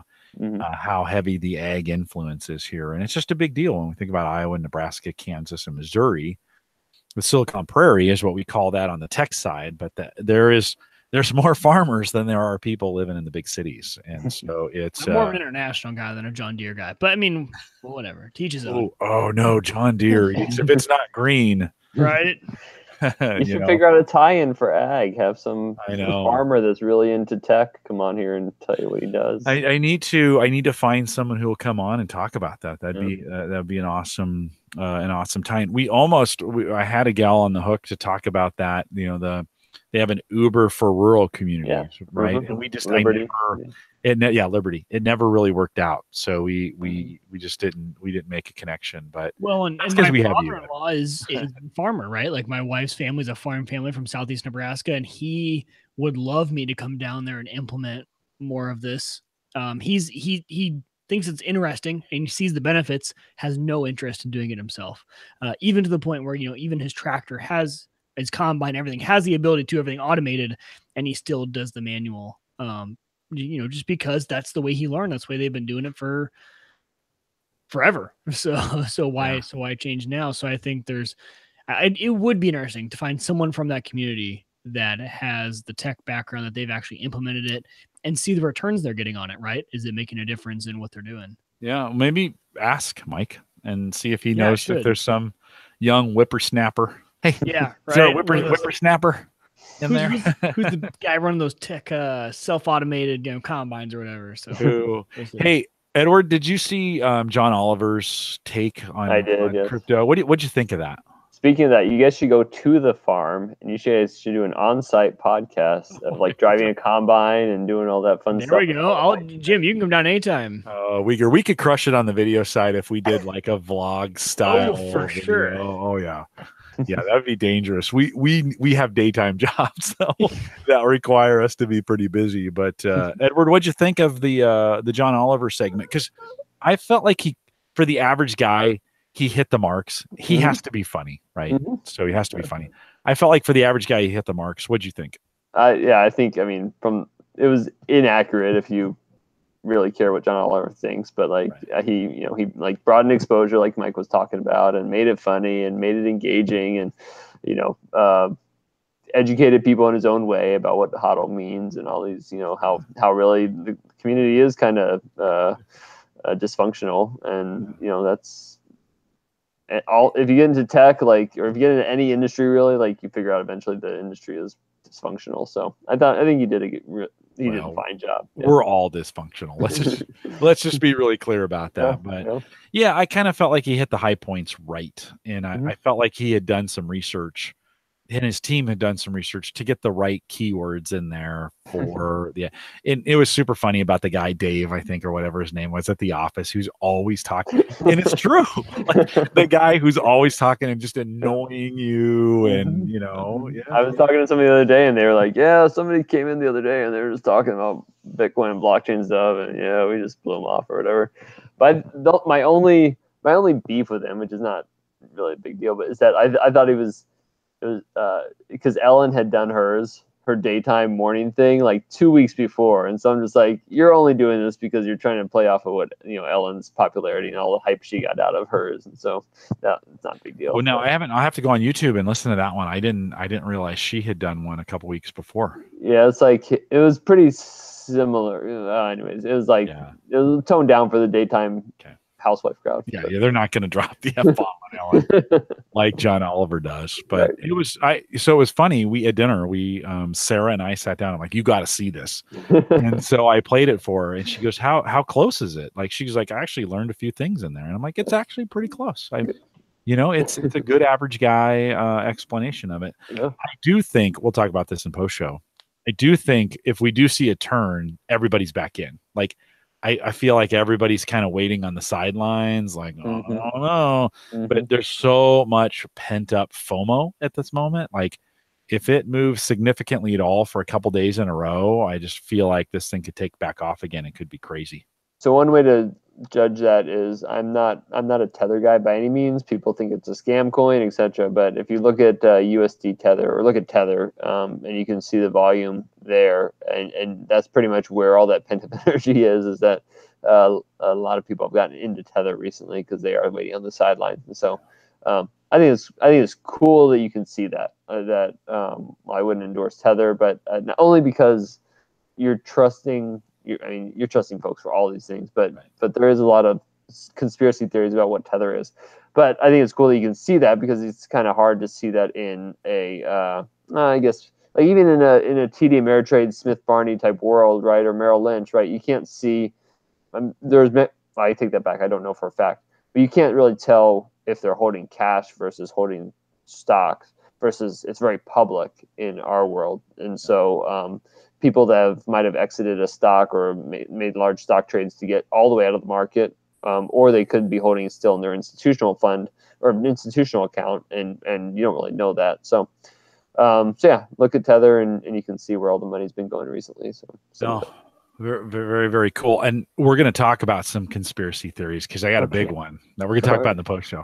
Post show is going to be awesome, by the way. So let me encourage folks to join us in the post show for a few minutes. We'll do that afterwards. Mike, anything else you want to ask during this part of the show? I need to kind of wrap it so we can get into the post show. Yeah, no, not during this part, but during the post show, we've kind of hit on some things. Edward, did I miss anything that you want to throw in here? Just one more reminder. If we want to do the Omaha event? Yeah, BitcoinDayOmaha.com. You can go there and buy tickets. So hopefully we'll see you there, and hopefully we really want to take the impetus. Part of the impetus was I get calls and people want to sit down for coffee and have me explain all these things. So the idea was, you get to kind of pick a whole lot of brains, not just mine, and you can take in as much as you want, ask all the questions you want, kind of just one spot to do all that. And it'd be cheaper than a coffee with me, actually, because I charge for that usually. So. Oh, I like that. It's an expensive cup of coffee. If that's but very good. I'm glad you're charging for your hours because we know Uyghur charges for every. By the way, he sent me a bill and he was like, by the way, I have to bill you for your podcast hours. Holy cow. Mike, I can't afford you, Mike. I'm sorry. Your house is pretty sweet. Got a boat out front now. I'm gonna have to Courtesy at Jim. I'm gonna have to let you go, Uyghur. All right. I can't afford your legal services. Yeah, there we go. No, very good. Edward, hang on here. We'll go into the post show. Remind everyone that, again, if you're listening to the podcast feed of this, we have a post show available on Patreon. Go to theaverageguy.tv/support. I think that gets you there. Get to my Patreon page. I know it does. And you can listen to it. No Patreon charge this time. If you want to support the show, what Mike and I do here, $1 a month is all it takes. And every month I make the post show available. Lots of crypto conversation in the post show. So if you like that kind of stuff, head out and support us. If you don't like it, you can still support us. You don't have to get that stuff. I've got $1 and $5 plans that are out there if you want to be able to do it on Patreon. I always appreciate your support. It just kind of helps do what we do here, pay the bills sometimes. And I drop that into a savings account. And then when I have an emergency for the podcast or an opportunity, I've never bought Bitcoin with it. Let me just go on record. Never have bought Bitcoin with your Patreon money, but it does help on the network here. And so we appreciate your support. Don't forget, you can contact me, and some of you do. Jim at theaverageguy.tv. You've tracked me down on Twitter at Jay Collison. By the way, Tony Rayner. Tony, I know you're out there listening right now. #1 Twitter guy of all time. His tweets are awesome. I agree. And, Tony's tweets are incredible. Tony, I don't know how you do it, but I have the most fun on Twitter with Tony. If you haven't joined us out in the Twitter community, jump out there. It's a ton of fun. Like, all the Twitter stuff is kind of gone away. It's just a ton of fun community to be a part of now, and we're having a good time out there. So Tony, thanks for priming the pump out there. And there's others of you who tweet back the weather to me and some of those kinds of things. Edward, I do a weather tweet every day, and they tweet their own weather back to me, which is awesome. And so I appreciate you guys being on Twitter. Don't forget the AverageGuy.tv platform, both web and media hosting, powered by Maple Grove Partners. By the way, we'll do another Cyber Frontiers coming up here April 9th, I think, is something like that. So we'll have another one out with Christian. We get secure, reliable, high-speed hosting from people that you know and trust. For more information, visit maplegrovepartners.com. Hosting plans, $10 a month, and they're super local, and nobody's better than Christian at this stuff. So Christian, not bullish on crypto. I'm just going to say it. He's not a bullish guy on crypto. So if that's your place, come over and listen to Cyber Frontiers. You'll hear some of that as well. He's just not that excited about it. Don't forget, you can download the Home Gadget Geeks app, available both Android and iPhone. It's available from LastPass. We thank them for their sponsorship of the show, and we appreciate it. Head out to homegadgetgeeks.com to get that one. T-shirts are still available if you want to head out to theaverageguy.tv/t-shirts. And final thing, thanks for coming out tonight, and we appreciate you guys listening. If you're listening to the recorded version, head over, just stop. No, give it a second. Then head over to theaverageguy.tv/support. Catch the post show. It's going to be good. I think it's going to be Art Bellish quality on conspiracies. So I'm just saying, yeah, I've got a good conspiracy. We're going to run by Edward, and this is going to be super good. So we're live every Thursday, 8 p.m. Central, 9 Eastern, out here at theaverageguy.tv/live. Join us live. With that, we'll say goodnight, everybody. All right. Now, if you're listening to us on Patreon and you haven't heard the show, yeah, go ahead, Mike. You need to head back and get the show. So stop listening. Like if you were listening to the pre-show, we're talking about beer, and then now we're in the post-show. You got to go back and listen to the other show first. Then you can come back to this one. Okay, so now that we got Edward, now that we got all that part figured out, this is going to be kind of the coin conversation. And of course, we're recording on March 29th, 2018, we have seen a massive retracement of Bitcoin. I think everybody who's followed the show has kind of watched that.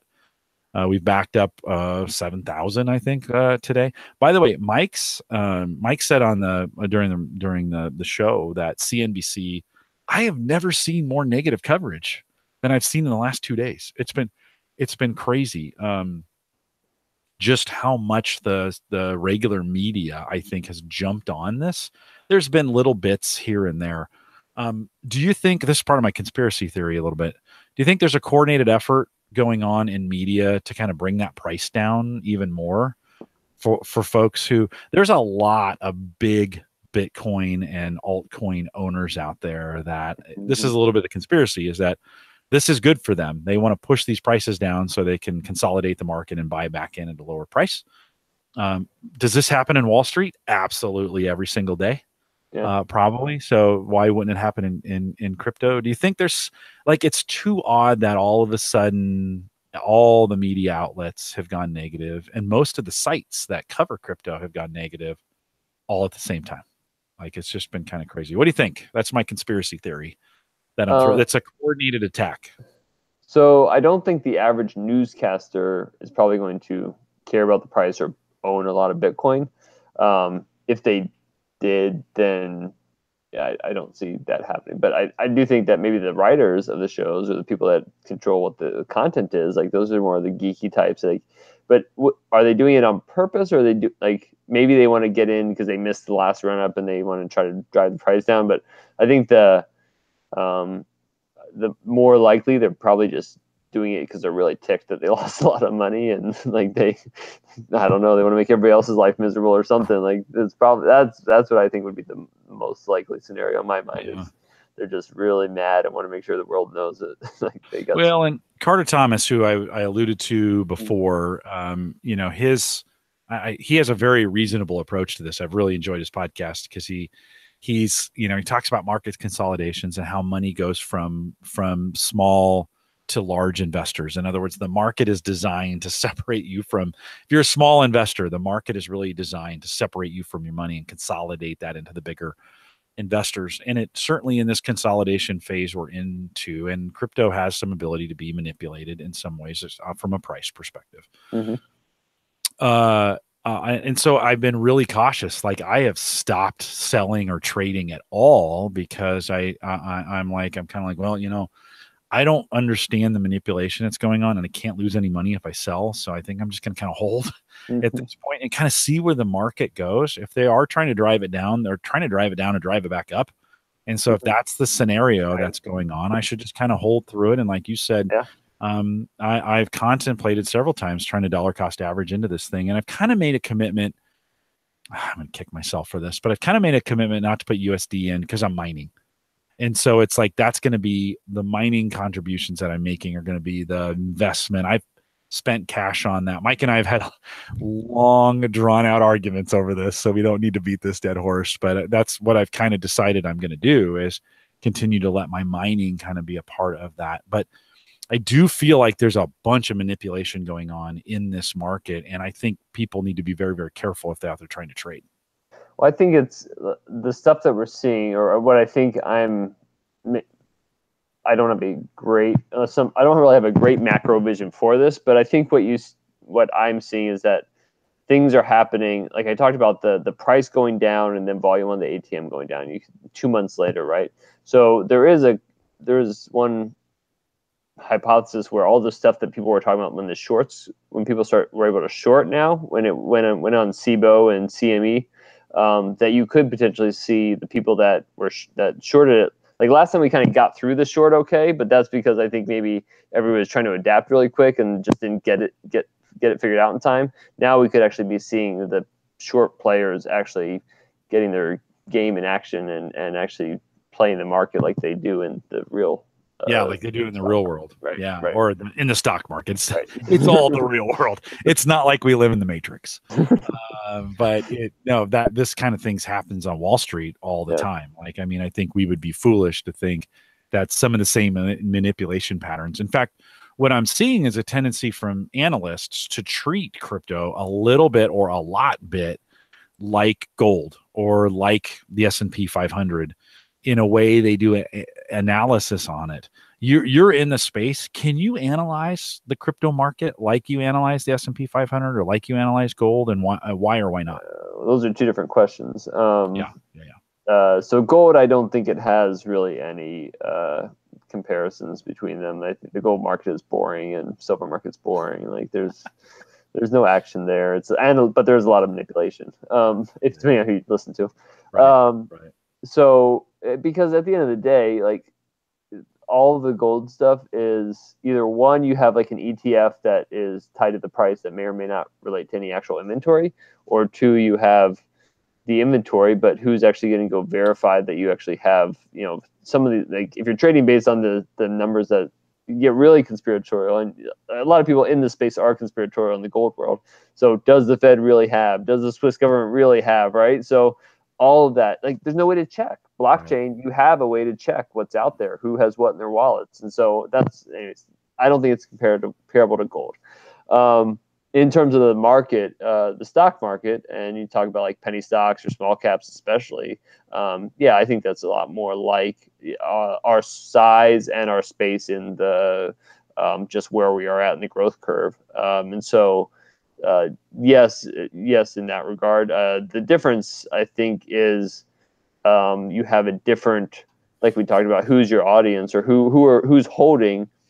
The people that are holding have a little more of a, say, not altruistic even, but just like more of a futuristic view on where this is going versus folks that are holding it because they only hope to retire in 20 years. That's a little different than a visionary or somebody that is doing this because, like we talked about, trying to free up money from the government, strongholds. You don't, if you're putting money into your pension or putting money into a stock, you're kind of at the mercy of if pension funds are not solvent anymore, you've got a problem.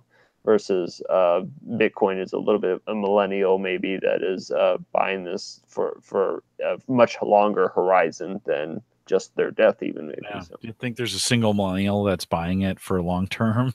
Or are they all trying to, don't you think most people right now are hoping to turn this thing in a month or two? And I mean, if you can buy it on Robinhood, if you're a millennial investing on Robinhood, if you make money, what people want to get out at, that's up. If they think they can double their money in 2 years again, like we did last time, like that would be, that's certainly a way to. I think the only thing that would necessarily make them sell the Bitcoin potentially, if we get another run like that, would be if they had a need. That's kind of like if they had, I've got to put a down payment on a house, I will sell it. I think a lot of people potentially are buying it because they do want to hold it because there's really this FOMO of maybe it will go to 100 grand. You don't necessarily have that with a $30 stock, right? Like everybody missed out on Berkshire Hathaway, and millennials not going to buy Berkshire Hathaway stock at this point. And so with Bitcoin, there really is, it's different in that regard, I think. I wonder how it's affected the VC market for startups because some of that money is being diverted to ICOs as opposed to being diverted into startup. And we really need in the United States, we really need startups. We have last year was the first year 2016 was the first year we had more business close than we had open, and that's not a good trend. Like we need to see Gallup measures all that, and we need to see kind of that trend reverse. Though that being said, an ICO on a blockchain is a company, and so it's starting things that will create revenue and generate jobs and some of those kinds of things. So I think that's gonna I think in that sense that's gonna be okay here in the future. I've been watching the price ratio between Bitcoin and Ethereum, and for a lot of time it was a 10-to-1. And so when it was 10,000, Ethereum was 1,000, and it's held pretty tight to that. Today, Bitcoin is at 7,000 and Ethereum is at 400, which of course means Bitcoin is more valuable than Ethereum was during that time period. I've been thinking about taking my Bitcoin, buying Ethereum right now because that price difference is so much more than it was before. And I know there's a lot of fundamentals behind that, but it was just a thought. Edward, would you advise me to do it or not do it? I'm not a financial planner. This is not financial advice. Yes, of course. Yes, I won't hold you to it, and I won't sue you if I do things. Okay. I think if I can't think of a non-financial way to say it. We use code words. Yeah.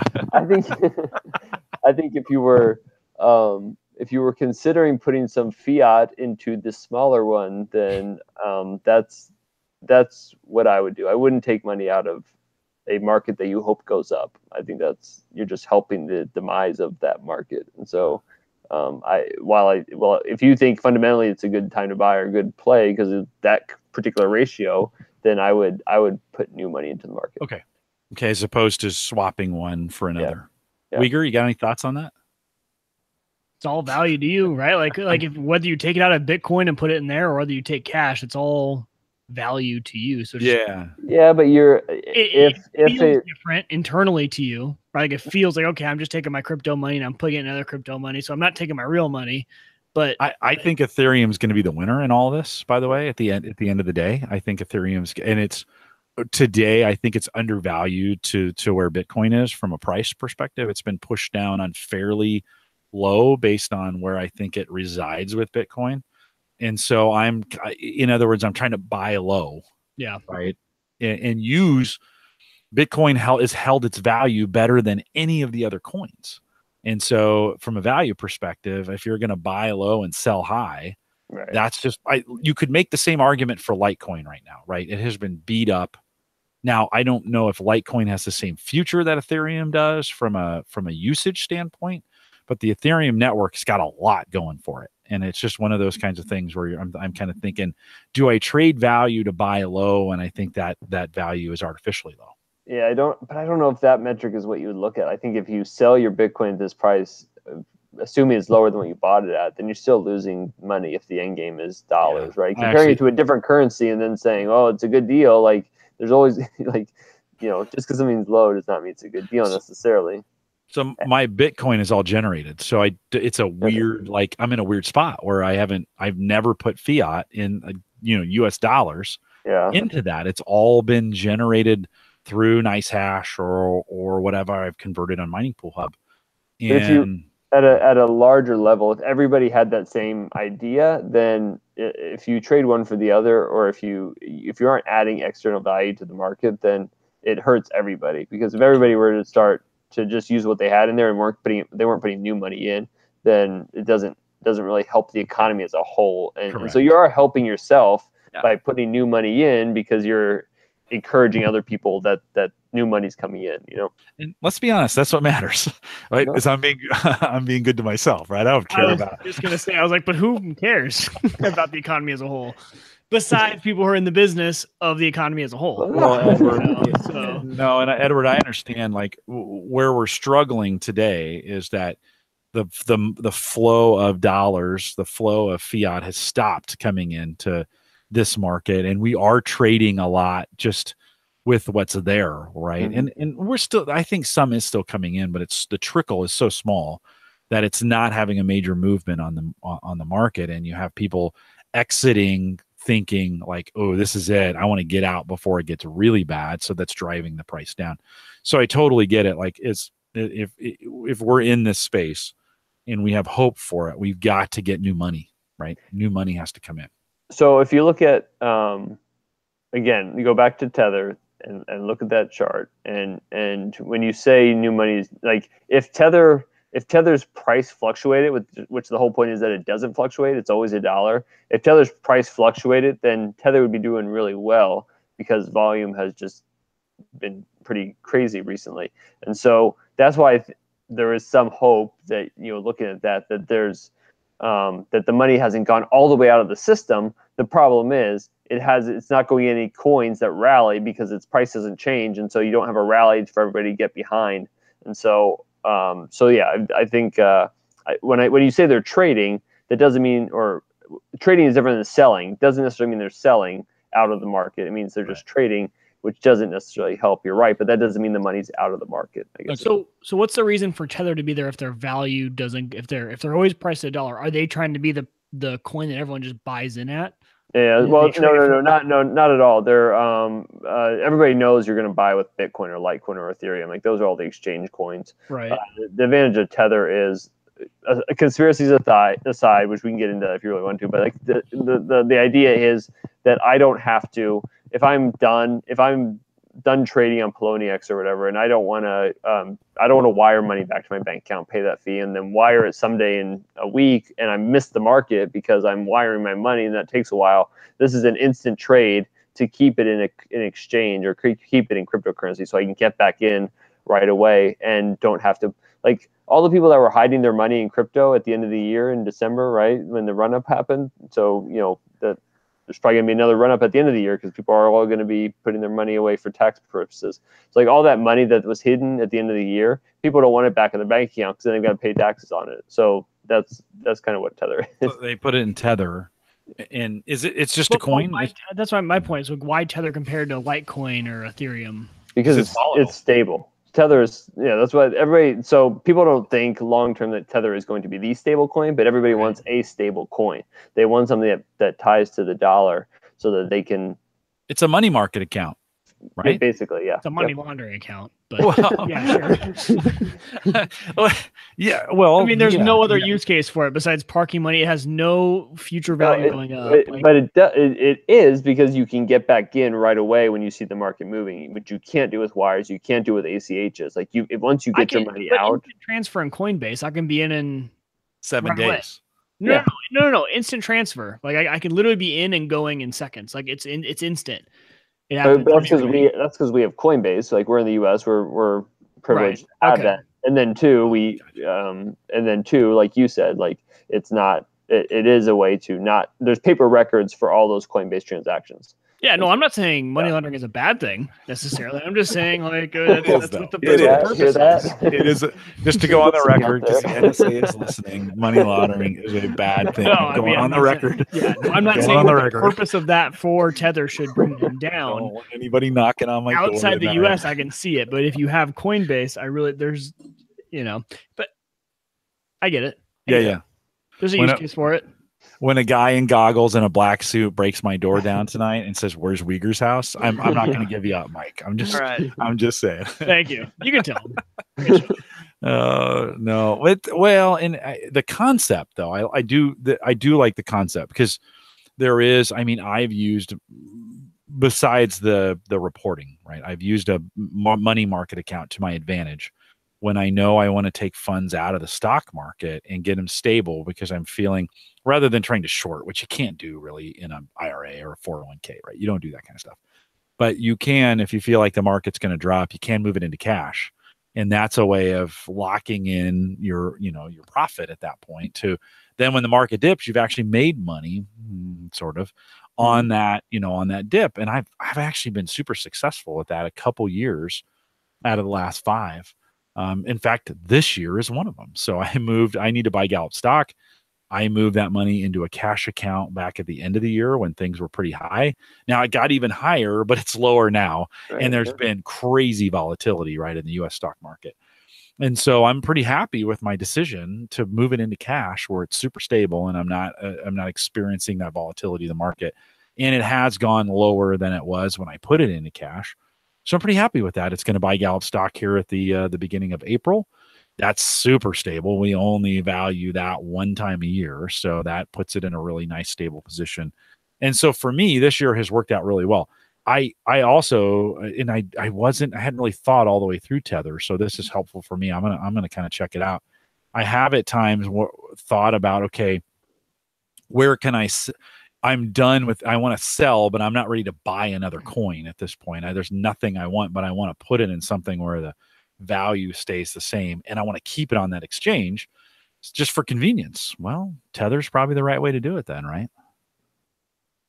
Edward, is that the right way to do it? Well, I think that for you and me, myself, and Mike, I think, or I can't speak for Mike, but I think that there's like institutional traders. You don't want to speak for Mike. Institutional. You do not want to speak for Mike. people that trade large volumes, right? That there might be a different angle for them to get that they don't. Like you can't even take out, whatever the crazy limits are in Coinbase, right? Unless you go through their process and pay their fees, right? You still have a 5-cent trade to go to Tether instead of trying to pay the trading costs for a Coinbase deposit and all that good stuff. So, totally. Yeah. I can see it. And they'll have even more an advantage if in the future, once our tax laws catch up to crypto, and if we decide going from one coin to another, is that a taxable event? Is it not?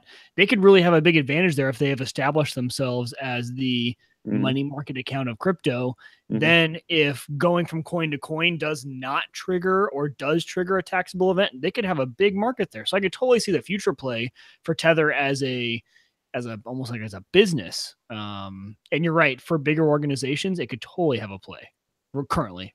So yeah, no, I can see the benefit. I was joking with the whole money laundering thing. Yeah, no, I can see the benefit of it. It was good. It was good. I can see the benefit. Edward, as a community, of course, we've been storage, burst, SIA from a mining. Well, 2 of those we mine. One, you provide storage and they pay you off, which storage is still continues to be a really, really interesting business model. And I think if there's going to be anyone who's going to make it work, is going to make distributed storage work, I think it's actually those guys at Storage. They've got a good run at this. They're rebuilding their platform.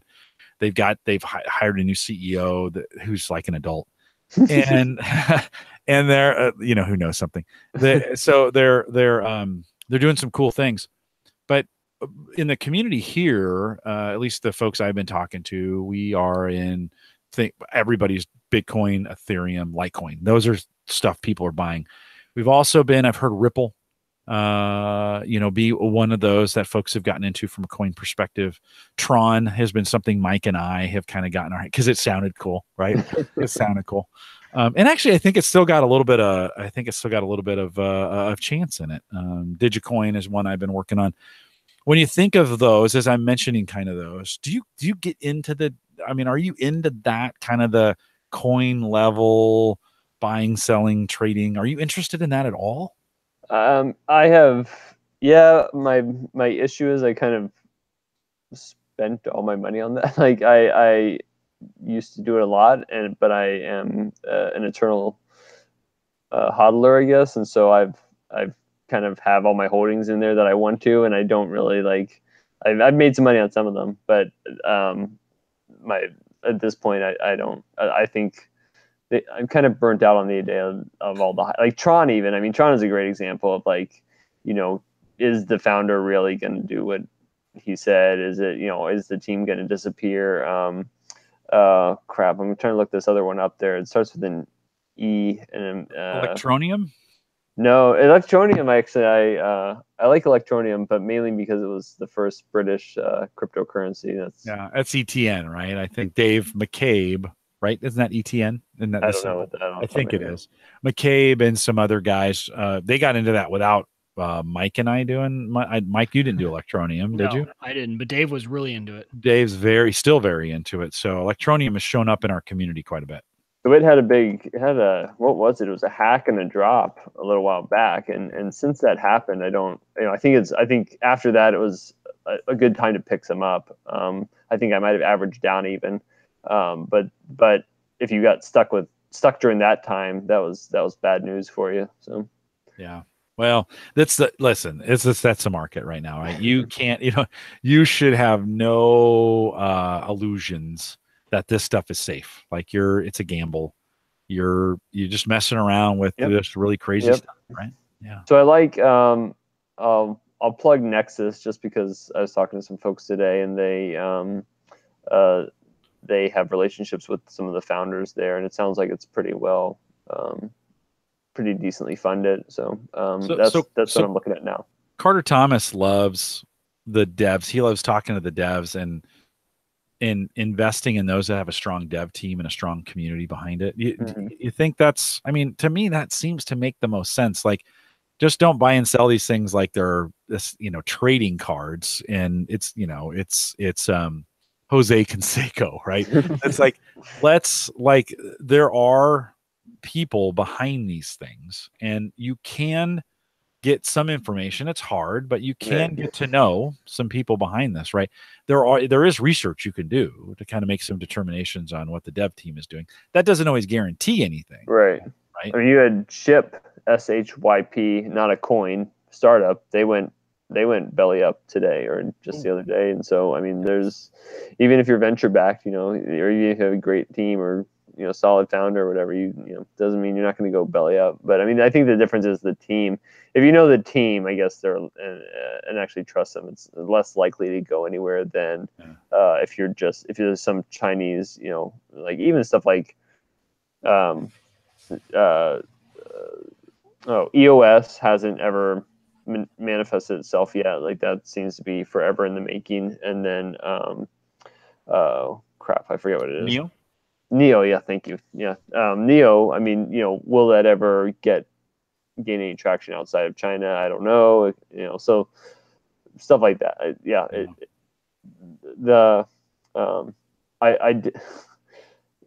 know if you saw, even there's rumors about Playboy releasing a coin. So stupid. That's the dumbest thing I've ever heard. And so, or no, sorry, they were releasing a wallet, and they were going to base it on a coin or use a coin that was already in existence, I believe, or a coin that was ICOing. So it wasn't their coin per se, but they were going to partner with them to release a wallet. Yeah. But anyways, even just reading about that, like I don't like. It sounds like the folks that they partnered with are even like shady, and so it's like, why do you it's hard to believe out there, like, so, make your way through the gossip and hype sometimes. Well, so. In a down market, it's a good time to do some research because you don't have to be in a hurry. This is the best time to do research and spend time getting to know who's backing them and what they're doing, because you're not, the FOMO is not there. You're just like, hey, it's not gonna go up. So I think it's a good time. This is a great time for me to announce, though, that Mike and I have partnered together and we're starting a new tag coin. So if you want to invest, it's easy. It's just $10 a coin. You can head out to theaverageguy.tv/support. I'm just totally kidding. Like, but when that Mike, an ICO tag coin, we could start our ICO. And you released the information a little bit earlier than I was planning on, but yeah, I think it sounds good. We're really basing it on the future, and we are going to be the future of the web. So you should probably invest in us, because if you don't, you're missing out on the future of the internet. I know, and the podcasts are going to be released on the blockchain. That's our whole thing, is having audio. Did you ever look up IPFS? No. So there's DTube now. There's IPFS is more of a back end, like more of a Vimeo type thing.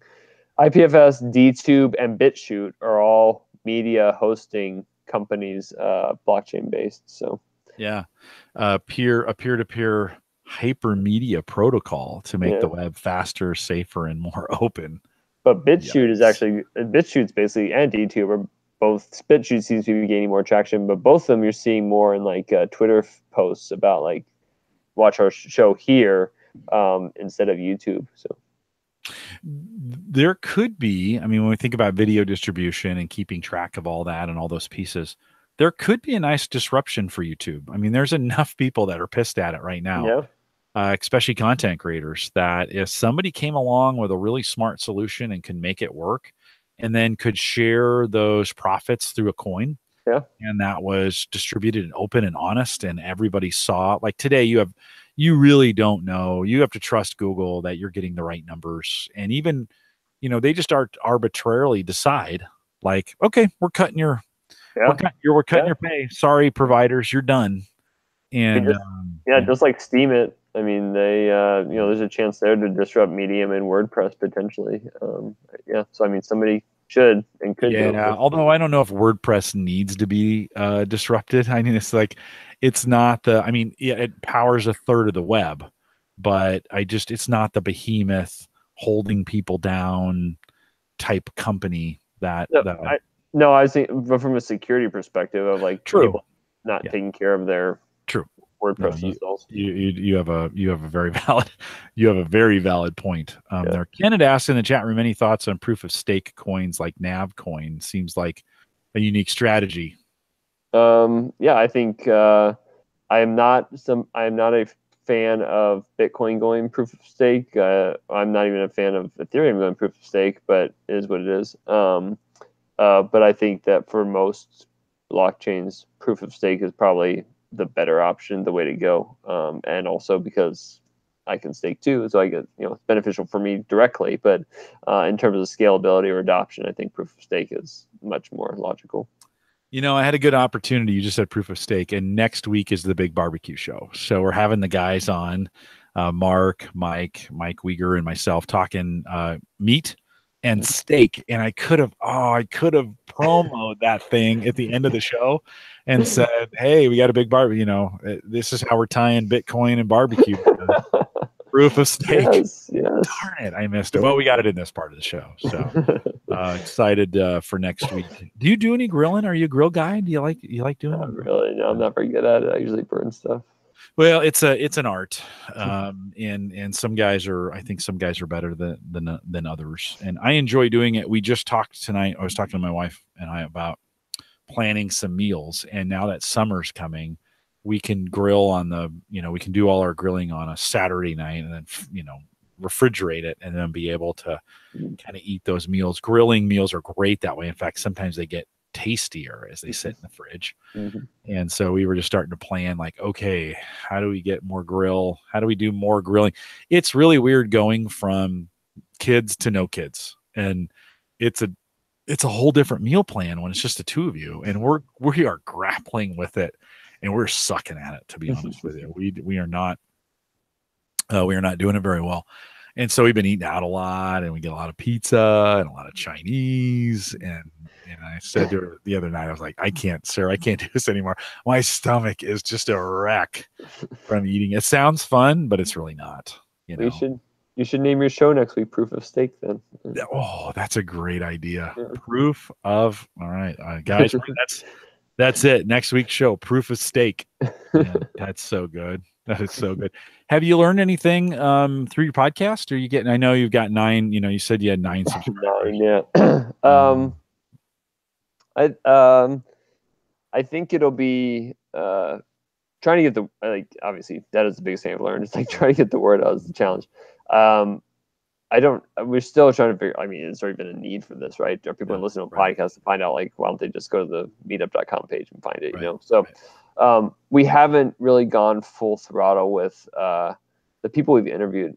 We haven't really gone full throttle with interviewees or guests. Yeah. So I think once we get guests on potentially and have leverage their network and market as well, then I think that'll be better. So it's a matter of just getting the schedule, getting those folks on the schedule so they no show or plans change or whatever. So yeah. The answer is always yes. You should have a podcast. By the way, that's never no. It's always yes. All right. There's just so many opportunities.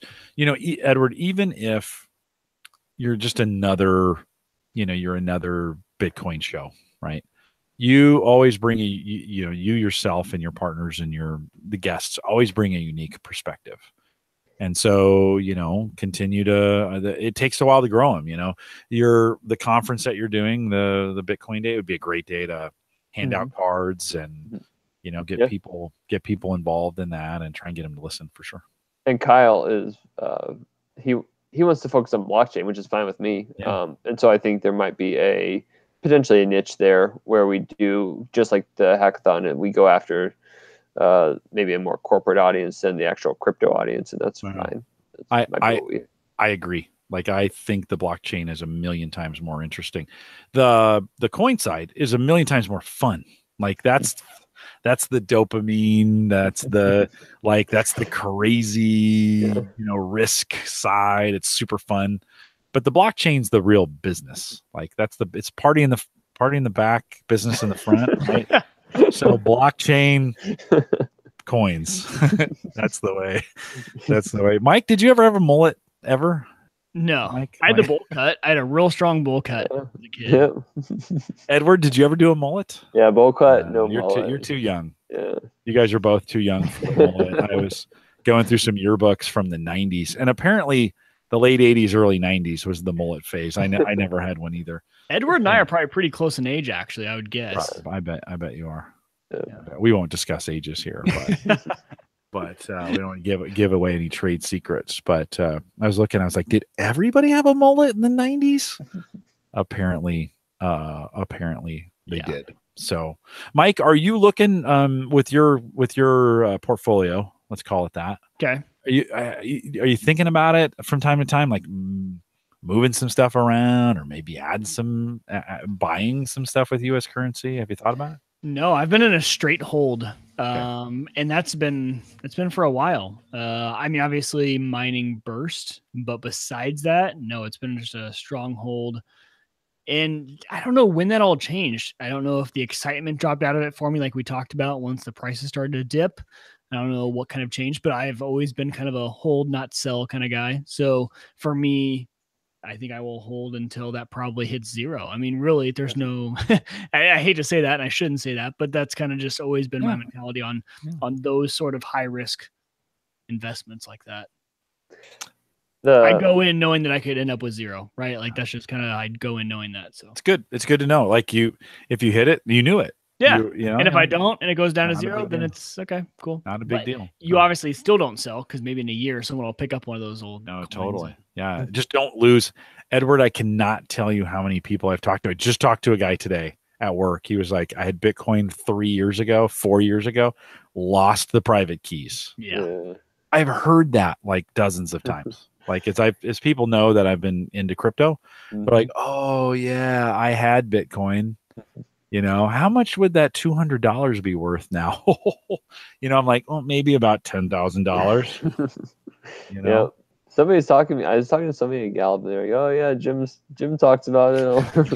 Yeah, we go. Dave. Jim's now the guy. I'm Dave. I'm that annoying that talks about it. Yeah, it's funny because we had a lunch and learn with our CFO today, and that question came up. Like, I know crypto has hit the mainstream when it gets asked during, and everybody knows what Jim is a big Warren Buffett fan. And he is going to be like, not interested. It's like, and yeah, no, it makes sense. You shouldn't be at that point, like in his position, you shouldn't be interested in it. It's not, and certainly you shouldn't be telling people that go invest in this right now. Like that, not in his position, right. Not especially as conservative as he is. Yeah. So, but then they always look at me. So it was like, there's the answer. And then everybody, I was sitting in the corner. I'm like, I don't know. So just like, just do whatever you want. But I have become kind of the Vint Cerf was at Gallup. I don't know, a couple months ago. And he had a whole section on Bitcoin, and he's a little more open to it. He sees the future in it. And he was talking about it and its use, and he's more interested in the blockchain than anything, the technology behind the blockchain, implementations of the blockchain. And after his conversation, like, were you there? Did you hear it? What do you think? I get that all the time. So maybe he'll skip Berkshire days this year and comes to Bitcoin Day Omaha instead. You never know. Yeah, Vint Cerf shows up. That would be pretty great. I meant Jim. No, that's never going to happen in a million years. Not in a million years. I have a feeling he's done pretty well with Berkshire, and it's one of those. It's it's one of those things. At 50, I turned 50 this year, and I got 15 years. That's kind of why I'm gauging, and I'll probably work beyond 65. I'm going to try to take really good care of myself so I can keep working. I just don't I'm not a big retirement fan. Like, I'd kind of like to go out, just kind of, one day I'm working and then woof, I'm gone. Right. That would be the perfect. I have no desire to be one of those retirees. Right. I think that describes the difference between the generations right there. Yeah, maybe so. And it's okay. Like I'm just, along those lines. Because I know a lot of people who are the exact same way. Yeah. Yeah. And it might describe the generational difference. Yeah, just to be honest with you. Doesn't mean I'm going to work hard, Mike. Let's be honest with you. Like, I'm not going to work hard at that point. Not going to go be a roofer or anything. Not like I'm working now, but, kind of hoping I can hang on to Gallup for a while. But, I got 15 years. And that 15-year horizon is just enough when we look at Bitcoin to go, there's some really interesting things that could happen in the next 15 years. Why would I not pay attention to it? But if I'm 65 or 70 today, you kind of go, I got my plan. I don't need, and to be honest with you, at 70, I'd still dabble in this, but it's not, it's not going to become an investment for me. It's not going to become one of those things that I seriously am going to consider as an investment vehicle. Just not. And so that makes sense to me. Like, when Warren says that, it makes sense. Like, Warren's at the end. He doesn't give a, he doesn't like, that's just his perspective on it. And so to me, it makes sense. I love that he's against it, because it gives it's a chip on, like, Edward, it's a chip on your shoulder to say, I'm going to prove that this is going to be awesome. Right. And we need that. It needs that determination and that fortitude and that attitude. Like, no, screw you, Warren. We're going to hold an event during your time. And like, I love that fire. So I think in the community, we need those things. And you asked about blockchain stuff. This isn't necessarily blockchain, but talking about what's coming or what's been happening recently, and talking about transaction fees too. But like, if you paid attention to like Lightning Network, we talked about Segwit a little bit last time, I think, or time before that. But Lightning Network's been a pretty big development since we last talked, I think. So that's helped with some of the traffic as well, and one of those innovations that we didn't need before, didn't have before, and so, but it solved the problem in the community. developed directly because of the problem, Mhm. right? Yep. And so that's awesome. Like, and that's just kind of snuck in. I mean, we've been talking about it, but I think for the average consumer, they have no idea that Lightning Right. Network popped in Yeah. on Bitcoin. That's probably a marketing thing they should continue to work on in the Bitcoin community, because I don't think it's getting out kind of enough in the community to go, you know what, guys, we've probably fixed the transaction problems that we Yeah. had before. Yeah. And Edward, from what you know, let's just say we have a repeat of December 2017, say in June. I'm not saying I have any inside information. This is not a prediction. Just saying it's a month. I just picked it. June, we see a run. Can the Bitcoin network handle the transactions now Good question. that it was getting in December? And will fees go up again to combat that if something like that happened? Do you know? I think that you're never going to combat the fee issue, because that's part of just free market economics of, whoever, whatever, the godfathers of those schools of thought is that if there's demand, then fees should go up. It's just a matter of how much. I don't think it's going to be as bad as last time. In terms of the volume, the thing about the run-ups is that I still think the buying is not necessarily the cause of the problem. Maybe the poor technology back then last year was the cause of the problem, but buying happens in such a staggered manner that it might add to the traffic. But if you have folks like institutional guys who are buying larger, as it grows and as people are saying, oh, it's going to 40 grand or it goes to 40 grand this time, you're going to have more of the institutional larger purchases, or I should say you might. And so then that doesn't affect the traffic as bad. So I don't think that a high price is necessarily tied to traffic because of for several reasons. The fee amount. So Mike Uyghur decides to take $40 million out of his account, his spending account that he has. It's just it's over there at Bank of the West. It's just an account. He doesn't even care about it, to be honest. But he takes 40. I had it. Well, why wouldn't you? Right? Yeah. So you take 40 mil. You're not buying this on an exchange, right? You're going to broker, right? You're going to broker that much of a purchase to get it in. And so does the broker go to the exchanges and start buying this? Do they own? Do you know how that works, in the sense that if we do start getting these big ETFs, or we start getting this big institutional money, which today it seems like everybody's waiting for it. It's like, oh, the market will correct when the big money comes in. So let's just say the big money comes in. How does that come in, and how does that relate to the current exchanges with Bittrex and Poloniex and some of those? So two things. One, when SIBO's future does not even, it's tied to the price, but it's not actually buying and holding coins. So it's actually different than almost all the other futures, because it doesn't actually own the thing that it's actually a future of. So that means the point being that when the big money coming in, they could choose also to tie to the price, but not actually do transactions in the market, because they don't need to, because they're institutional and they have the SEC in their back pocket or whatever. So if you, on the other hand, if Mike's coming in with 40 million, and if people are willing to go through the compliance that we require, then people could buy from us in an over-the-counter trade.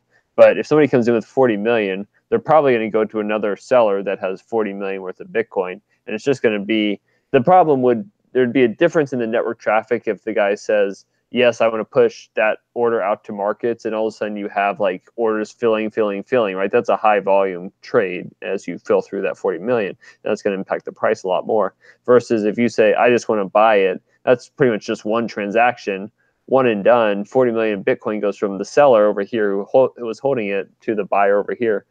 And this guy, and even in the exchanges, I mean, the idea is that this person is always going to hold it. So they've made their money already, because they bought it at $800 or whatever, and they've absorbed that risk, and now they're just ready to get out for that amount.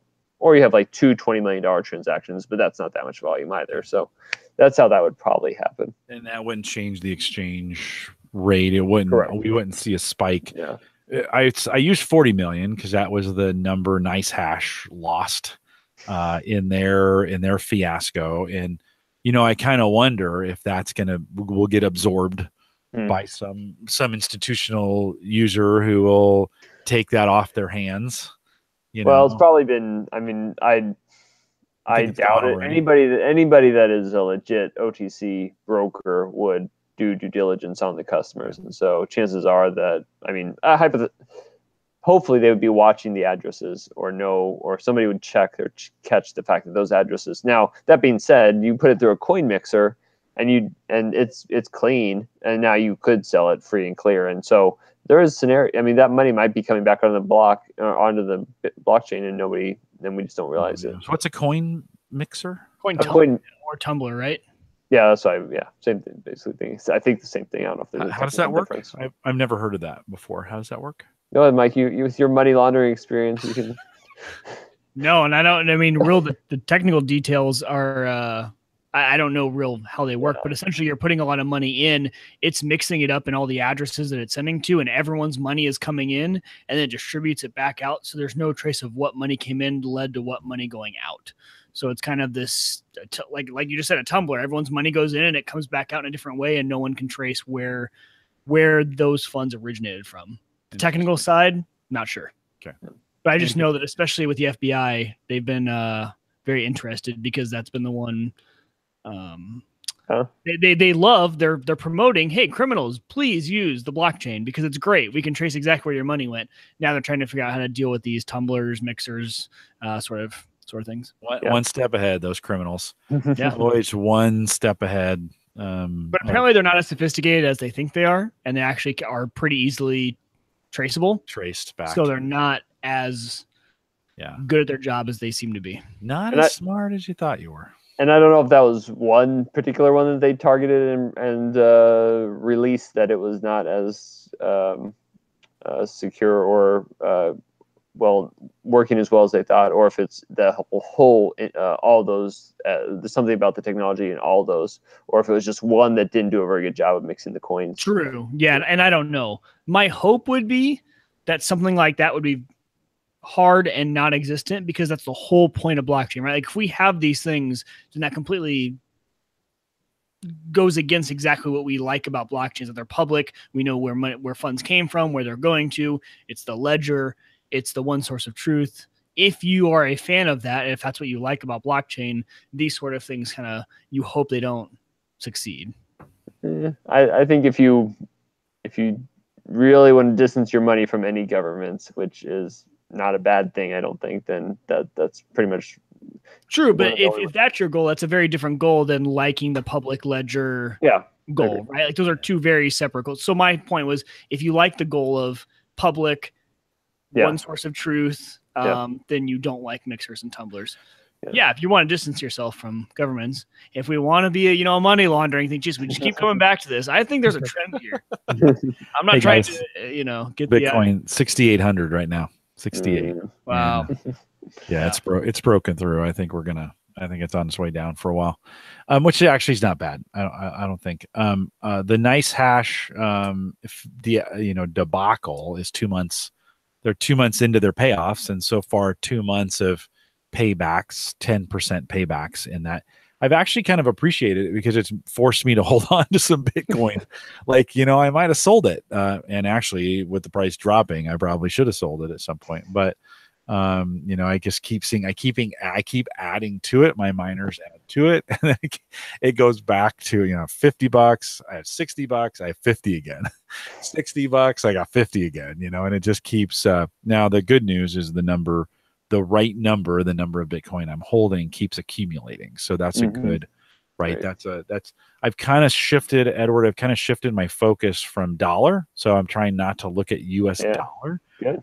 And I'm trying to look at just total numbers. And so I've created some targets for where I want my, I'm trying to hold Bitcoin, Ethereum, and Litecoin together as just kind of kind of a investment in the market. I think those are the three big ones. They don't look like they'll be dethroned for any reason. There's probably some they'll go someplace and do something. How much that is, who knows, right? But holding some of those, and then I mentioned earlier we've been trying. We've been doing the 3 coins, the 3 storage coins, just because we can, and it's there and it's kind of fun, and we're nerding out about it. And who knows, they're worth a penny at this point. And then little Ripple, little Tron. So it's kind of fun. I think holding the coins or thinking of it in non-USD is a hurdle. It's a good hurdle to overcome and a hurdle for the industry as a whole. Yeah. Like people are just stuck in that. What the exchange price is. You got to stop looking at that and start looking at accumulation, because it's a great time to accumulate. I mean, right now is a good time to accumulate. I've had to stop several times if I've been ready to pull money from my checking account into it. I'm like, no, I committed just what I generate. But I do want to buy right now just because it's cheap. And also I thought the rumor you were going to talk about is so Coinbase is not doing Ripple supposedly, but they are supposedly doing ERC20 tokens now. That's what I heard too. You could see that might help some of the alts and probably alts and some ICOs. That might help both of those markets. Well, look at storage, right? Think about that. Storage right. They're on ERC20. Yeah. Are they? I don't know. Yeah, they are. That big switch. Yeah, they had that big switch at one point. Yeah. They've been interesting. They've been really willing to pivot quickly, and I like that about their dev team. And their community just sucks. They're horrible people. Like I don't know where they found these people. They're zombie idiots. But the devs seem pretty cool, and it's the technology seems pretty cool, and that's what I dig is the technology. So I follow them because they're doing some interesting things. They have quarterly updates. They're very vocal on their YouTube channel. They're very out there. They were very transparent about their firing their last CEO and bringing in a new one. And this guy, like I said, is an adult. And so you're dude. The guy was literally 19. I swear to God, the CEO, he was 19 and had no idea what he was doing. Great, super smart, great tech ideas. Didn't have a clue about running a company. It was just like yikes. And the new guy, I don't know. We'll see how the new guy does, but it's pretty. So that part's pretty interesting, right? That's what I like about it is you've got some things to kind of follow and to work on and to talk about. And Mike, I see that my Burst wallet has another update. I think we're in for, and I'm hesitant. That's my thing. Don't run it. Well, I updated to 201 and it's fine. I think it's a 202 that burked me. Oh, hold on. Let me do a check for updates. No available. Oh, the 202 on the wallet. Okay, yeah. I'll wait. That's what totally messed up my system, was going to 202 on the wallet. I will wait. Wait. You know what doesn't work is the forged balance does not work on this. Yeah, it does. On the Burst. No, if you're solo. That only works if you're solo, because pool goes to a pool and you get paid out by the pool. Forged is on the blockchain. I've never forged one solo. Okay, well that makes sense. Thanks for the update. No problem. There's a reason you're my lawyer. Whoa. We didn't say that. Hey, I just bought a boat for you. I mean, if you're into money laundering, maybe. But besides that, that's my only interest right now.